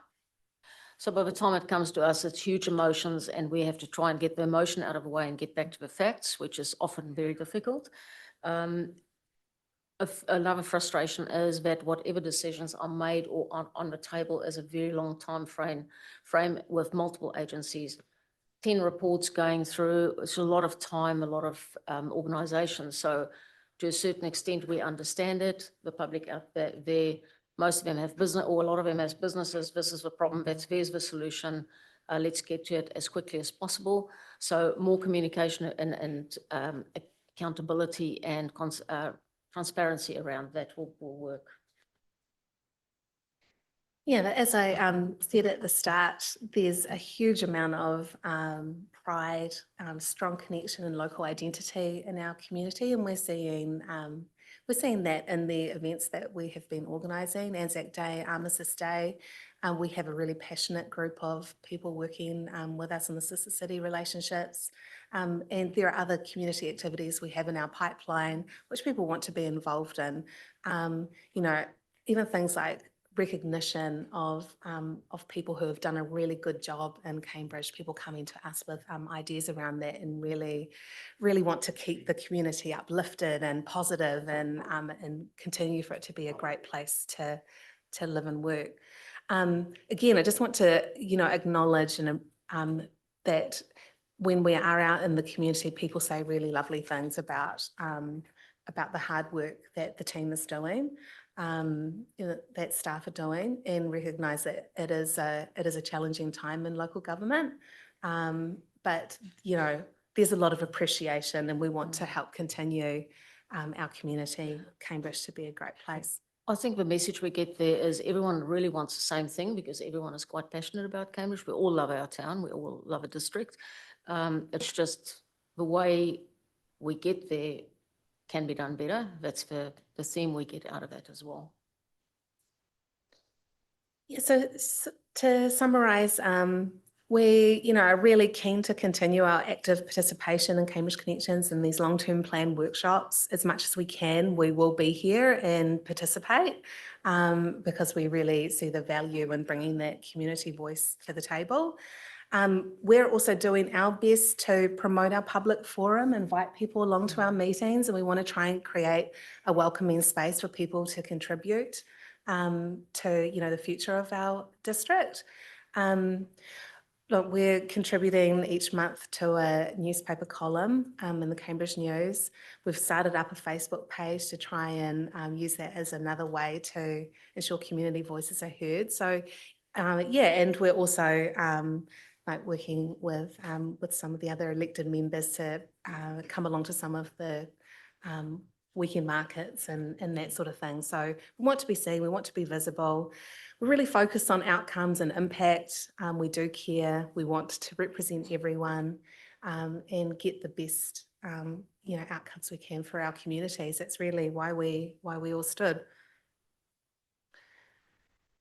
Yeah, looking forward. So you've seen a copy of the board strategy, which I hope shows that we have some pretty clear priorities and want to try and align those in the best way that we can with your council processes and priorities. Yeah, if you do have some feedback on the reporting framework, please say, because I want you to be able to see, you know, what we are actively doing and what outcomes that's getting, and if we are actually investing our time and our energy in the right places. Yeah, what else? Like, I think that pretty much says it all. We'll hand over to. Oh, just before you do, no, thanks, Charlotte. Yeah, actually, I did have Yeah. a question I slide. was going to say, we've got time for like 2 questions. Hey, the good news is your strategic goals and our strategic goals are very closely aligned. So any divergence over the next 3 years will be an execution question, a question how we execute rather than a question of strategic direction, okay? Any questions? Got room for two is all we've got, okay? Joe? Thank you, Monty. And then Ryan. You said that you find it really valuable being part of the long-term plan and Cambridge Connections workshops, and it's really important for us that you are closely involved. Do you feel like your involvement is adequate? And is there other ways that we could support you in being closer to council processes, whether that be staff reporting, etc.? You're very well supported on your board by Kirsty, but is there anything else that you're like, oh man, that'd be really valuable for us? I think that it's working pretty well at the moment. We have a regular update each month as well, where we can engage and ask questions. To be honest, I just don't think we would have the capacity to provide any more time. As it is, I think last week I had 15 hours of meetings in the diary and sort of have a day job as well. So yeah, we're trying to give as much as we can. I think at the moment we're okay, but I know, you know, from probably October onwards, like that work will probably ramp up. There's obviously other things happening, like a potential amalgamation and things which we might want to put our time into as well. And with, I do want to thank like the governance team. They're always there to answer questions because we're all pretty new. So they are always there to answer questions and shows the right direction to go in or the right question or right people to talk to when we do have issues. Okay, so I'm hearing you guys are quite satisfied with Yeah. where you're at. Yeah, no, it's Okay, good. Thank you. Okay, Damarie? Kia ora. Thank you for coming today. And an awesome report and presentation. Thanks, Charlotte. Just picking up on a couple of points and your corridor as the chair, welcoming space and all that kind of stuff. Just in your strategy, I've had a look and I can't see any visibility of the Indigenous communities and the participation with them. Can you just give me an indicator of who on the board and are they engaging with any Māori communities? So on page 3 of our actual strategy, we have our stakeholder breakdown included there, where we have included iwi, mana whenua relationships is important. And we do recognise that we probably lack some of that on our board, but want to try and take any opportunity to improve that level of engagement. Like the upcoming Pokai, I'd quite like to come along to that. And so if we are invited to participate in those sorts of things, we will 100% commit to being there. Yeah, I suppose for me, it's more around the welcoming space and for more people to be encouraged to come to your kaupapa, that space does have to be inviting. So I see that you guys took out karakia, but you've reintroduced a tauaki because that wasn't a karakia, what I saw the other week. And when you know the idiosyncrasies of a language and you speak the language, you understand the language better. But I've sent an email that outlines that particular part. I suppose for me, I will put this in the line. Iwi are not a stakeholder. Iwi are not a stakeholder because we signed a document with Queen Victoria that is the foundation document that actually underpins this system that we sit at and the table that we sit at. So I'd like to see that the stakeholder of iwi are put as partners because they're not stakeholders. And then that really does align your strategy with our stuff here. I know the direction that the central government are taking, and it's not an ethical direction, as we see from all the court findings that are coming out on different releases to the reforms at the moment. So I would like to see more visibility at your guys' community board. Yeah, because I don't find that to feel the feedback that I get, and the feedback is significant about how the home people don't feel welcome in your space. And I think after you guys letting us know that you're actively advocating for that space to be a better place, I'm struggling with that corridor. But you know that I'm always keen to make and improve that space with yous, but I don't feel like I'm part of yous either. So I just thought I'd let you know that. Kia ora tātou. Oh, yeah, thanks. Definitely acknowledge that feedback. And yes, please give feedback on this strategy. That's why it is draft, and I do want to make sure that it does represent what our community is about. Yeah, honestly, this framework is something that I actually pulled from a local government New Zealand resource. So that's a bit of an oversight. Apologies if it hasn't been captured the right way. But yes, 100% acknowledge your feedback, and and we'll definitely continue talking about this. Okay, thanks, Charlotte. Hey, I'm going to have to hand over to Ange now. There are more questions, but sorry, team, I can't allow them, okay?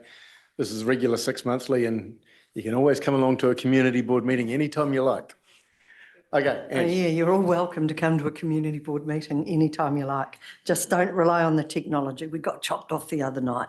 Anyway, kia ora, Mayor Mike, Chair Monty, got it right today, councillors, staff and our community.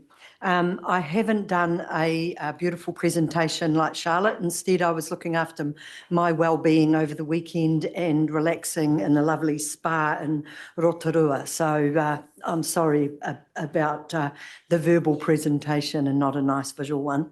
Anyway, I'm feeling very refreshed. Thank you for the opportunity to speak to our report. As already mentioned, we got off to a solid start, possibly a little slower than usual, but with the help of the community, we've already seen some good results for Te Awamutu. I'd like to acknowledge our new councillors, Shane and Dean. They have hit the ground running, and we are already seeing outcomes such as the formation of the new Keep Te Awamutu Beautiful group and the possible removal of the Main Street pots happening hopefully in the not too distant future. The opportunities provided to board members to build our understanding of our roles, council processes, and both the annual plan and long-term plan are invaluable. We are very grateful to staff for making this information available. It enables us to perform our roles effectively and provides clarity about future priorities, helping us align our strategic plan with the LTP and understand when and how to bring our requests forward. Te Awamutu's Main Street is looking very sad, with paint flaking off street furniture, plants reaching the end of their life, and generally looks drab. This has been on our radar for a number of years now, and it would be fantastic to get some support to make a start, even if we cannot do it all at once. It was interesting to learn that people are coming from other towns to shop here, as it is still easier to get around, park, find a cafe you can get into, and do some shopping. We need to make it attractive so people want to continue to come here. In the meantime, it is great to have the KTAB group sorting out our graffiti and lining up some walls to get murals painted on to brighten the place. I'd also like to mention the hard work of board member Jill Taylor that she's put in to get the heritage signs rolling, including finding a local sign writer who could meet our modest budget. We've received a first draft at our recent meeting and made some suggestions. So now we're hoping we'll see that new signage go up onto our heritage buildings in the not too distant future. And I'd just quickly like to add in there, because we've got lots of new councillors, many of you may not realise, but Te Awamutu has, after Napier, the second best examples of Art Deco buildings anywhere in New Zealand. So it's something that we can be really proud of.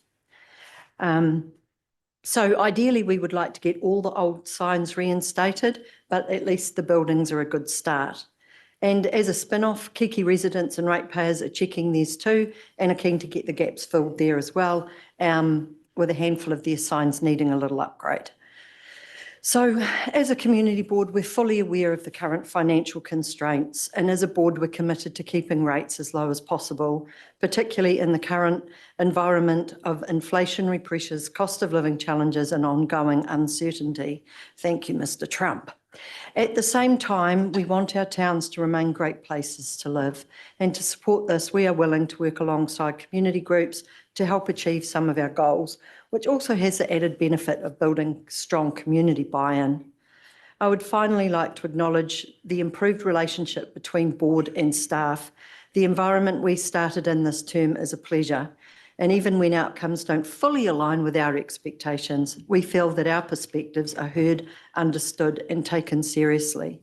So as a board, we look forward to achieving our goals over the next 2 years and working with councillors, staff, and the community to do so. So if you've got any questions, happy to try and answer them. Excellent. Thanks, Ange. Liz. Yeah, just a question. Have you had any feedback from the community on amalgamation? And is there anything that council could do to help your boards both? Oh, the good old amalgamation one. Liz, no, because I don't believe many people are really very aware of what's going on. I mean, up until a few weeks ago, I even felt like, I'm like, oh my gosh, I've read some stuff and this is all happening. And I don't really know very much about it. So fortunately through CBEC, I actually brought myself up to speed. So as far as the question from the community goes, haven't had much comment yet. A couple would be just a little bit worried, but I haven't got anything helpful, sorry, at this stage to really give back to you. In regard to the amalgamation, yeah, just keep us in the loop. I see it's on our agenda for our next community board meeting at the end of this month. So I'll be thinking of lots of questions, but until I've actually had our perspective and I know exactly what we are doing, I really need to get the information, get the full picture before we can start doing too much with it. Thanks. And CBEC is? Oh, the New Zealand Community Board Executive. So those are the people that are voted on as our zone representatives that then meet 6 weekly, I think, from memory, to look after all things community board throughout the country. And are you on that? I'm not, no. Our zone representative is Diane Firth from Ngarawahia for Zone 2. Okay, thanks. Mike? Thanks through the chair. First, just picking up on Liz's comment, I think I'm coming to your next community board with someone else about amalgamation and just an update of where we're at. So that'll be interesting because between now and June, whenever that meeting is, I'm sure there'll be plenty still happen. Yeah, you'll have a bit under your belt then. Yeah, hey, a comment.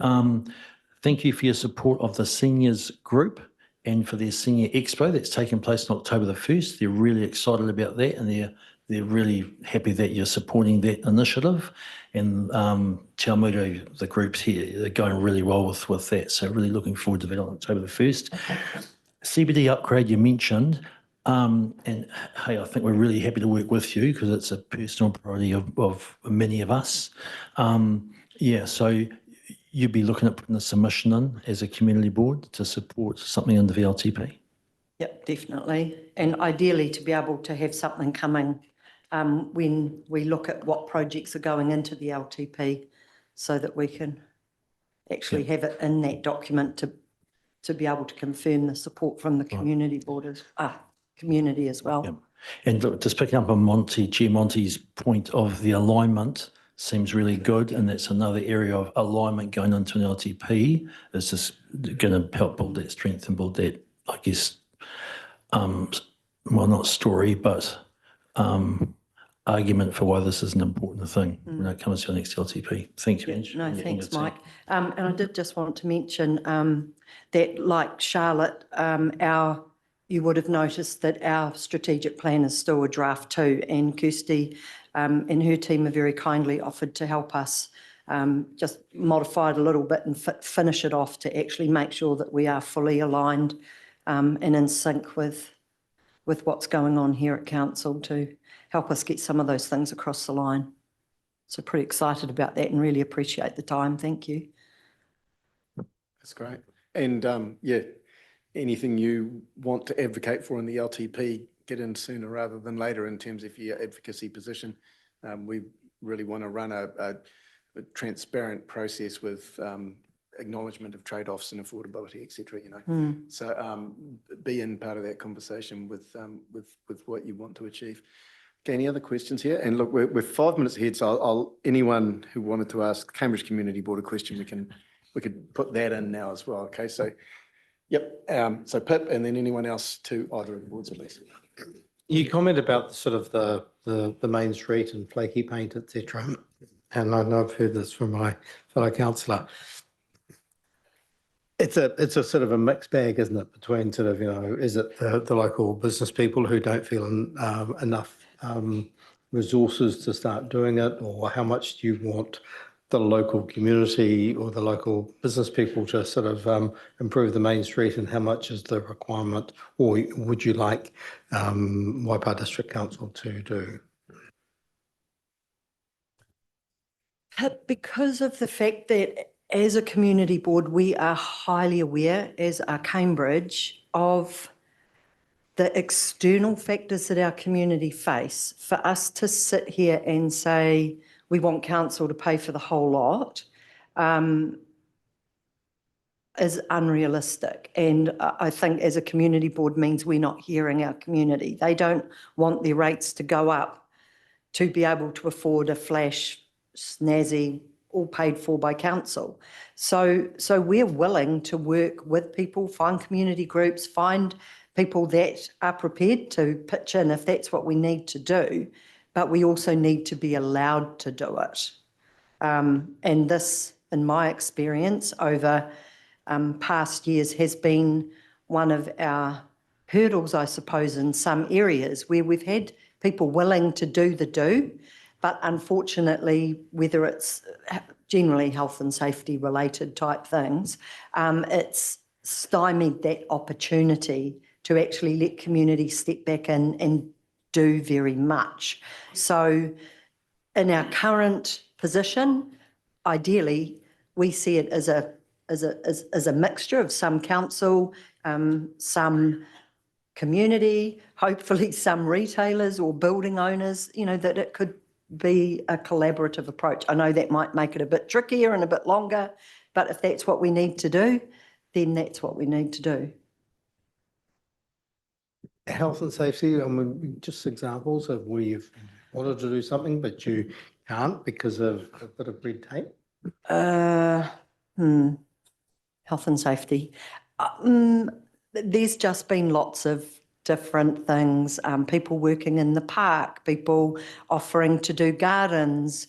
So you need cones and you need a traffic management plan. And, like I've had people offer to do something about the roundabout at the top of town. And in the past we've been, no, you are not going in there, for example. Or where is your traffic management plan? It ends up being too hard. And you don't like to be annoying. And so you just step back and go, okay, I have to respect this. So you back off as a community board. But yeah. And I understand that side of it, because if someone got hit by a truck, it's not so flash. Okay, Marcus. Stating the obvious, sorry. Yeah, and I think that's been struggles for a long time, Ange. I thought this was part of our new thinking on how we're going to be doing things, to be able to enable our volunteer people and be able to do more projects in our communities to help lower our costs. And I've had people offering to do that roundabout too, but it's just got to the stage where it's just ridiculous now, or we say no and that's it and step away. But actually, why don't we start looking beyond the no and how can we facilitate stuff like this to actually make stuff happen and embrace our communities who want to get involved? Yeah, well, in our strategic plan is fostering partnerships, but there it comes up against the health and safety, where we've got the organisation pinned down pretty hard on health and safety. It's our most conservative risk appetite. So yeah, it's an interesting one that we will probably continue to grapple with. But we do have a desire to foster partnerships, right? But at the same time, we've got to reconcile those two things. Okay, thanks. I'll give Mike the last word. Hey, just in terms of performance review and that sort of thing, and we're grappling with the same thing, perception surveys, etc. And we're looking at ourselves and going, well, where are we at? What things we want to choose out and what do we want to improve on? I don't know how many measures there were for the community boards. I know there's one or two, but that's something as community boards you could go back and have a look at 2 of those community perception surveys.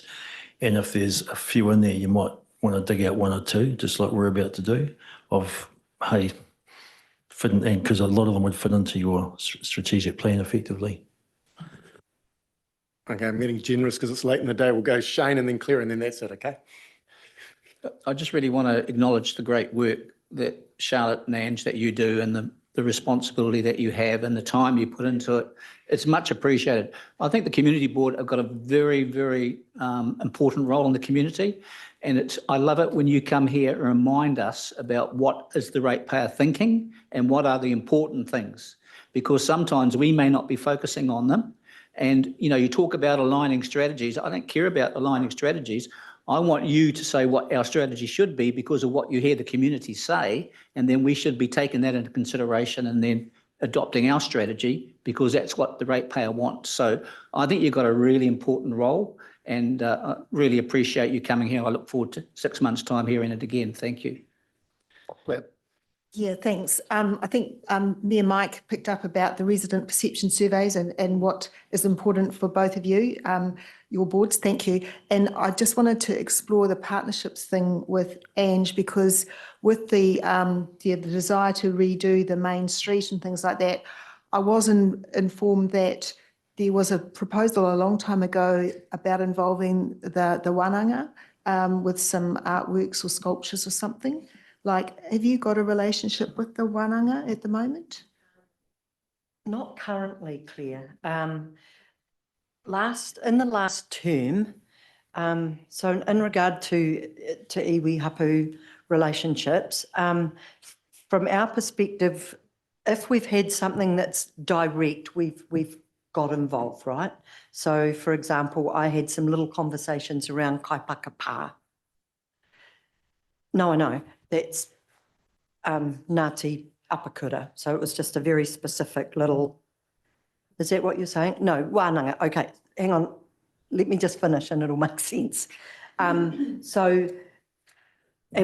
we were pretty much advised that was the role of council and councillors to have relationships. So we've sat back, and only when we've specifically needed to make contact have we reached out. So no, we don't have a current relationship with wānanga. Yeah. Okay, I need to bring this to a close. Charlotte, Gerda, Ange, thank you so much. Keep up the good work. Look forward to seeing you back. It won't be 6 months away. We'll be seeing you back for LTPs, workshops, Cambridge Connections, etc., etc. Okay, I have a recommendation that we receive the report of Joe Greed. Ian and Joe, any discussion required? I think not. All in favour, please say aye. Against? Carried. Thank you very much. Now we need to move into public excluded, for which I need a resolution. Thanks, Ange. I saw Dean stick up his hand. Dean is moving that. Claire is seconding it. All those in favour, please say aye. Against? Oh, it doesn't matter.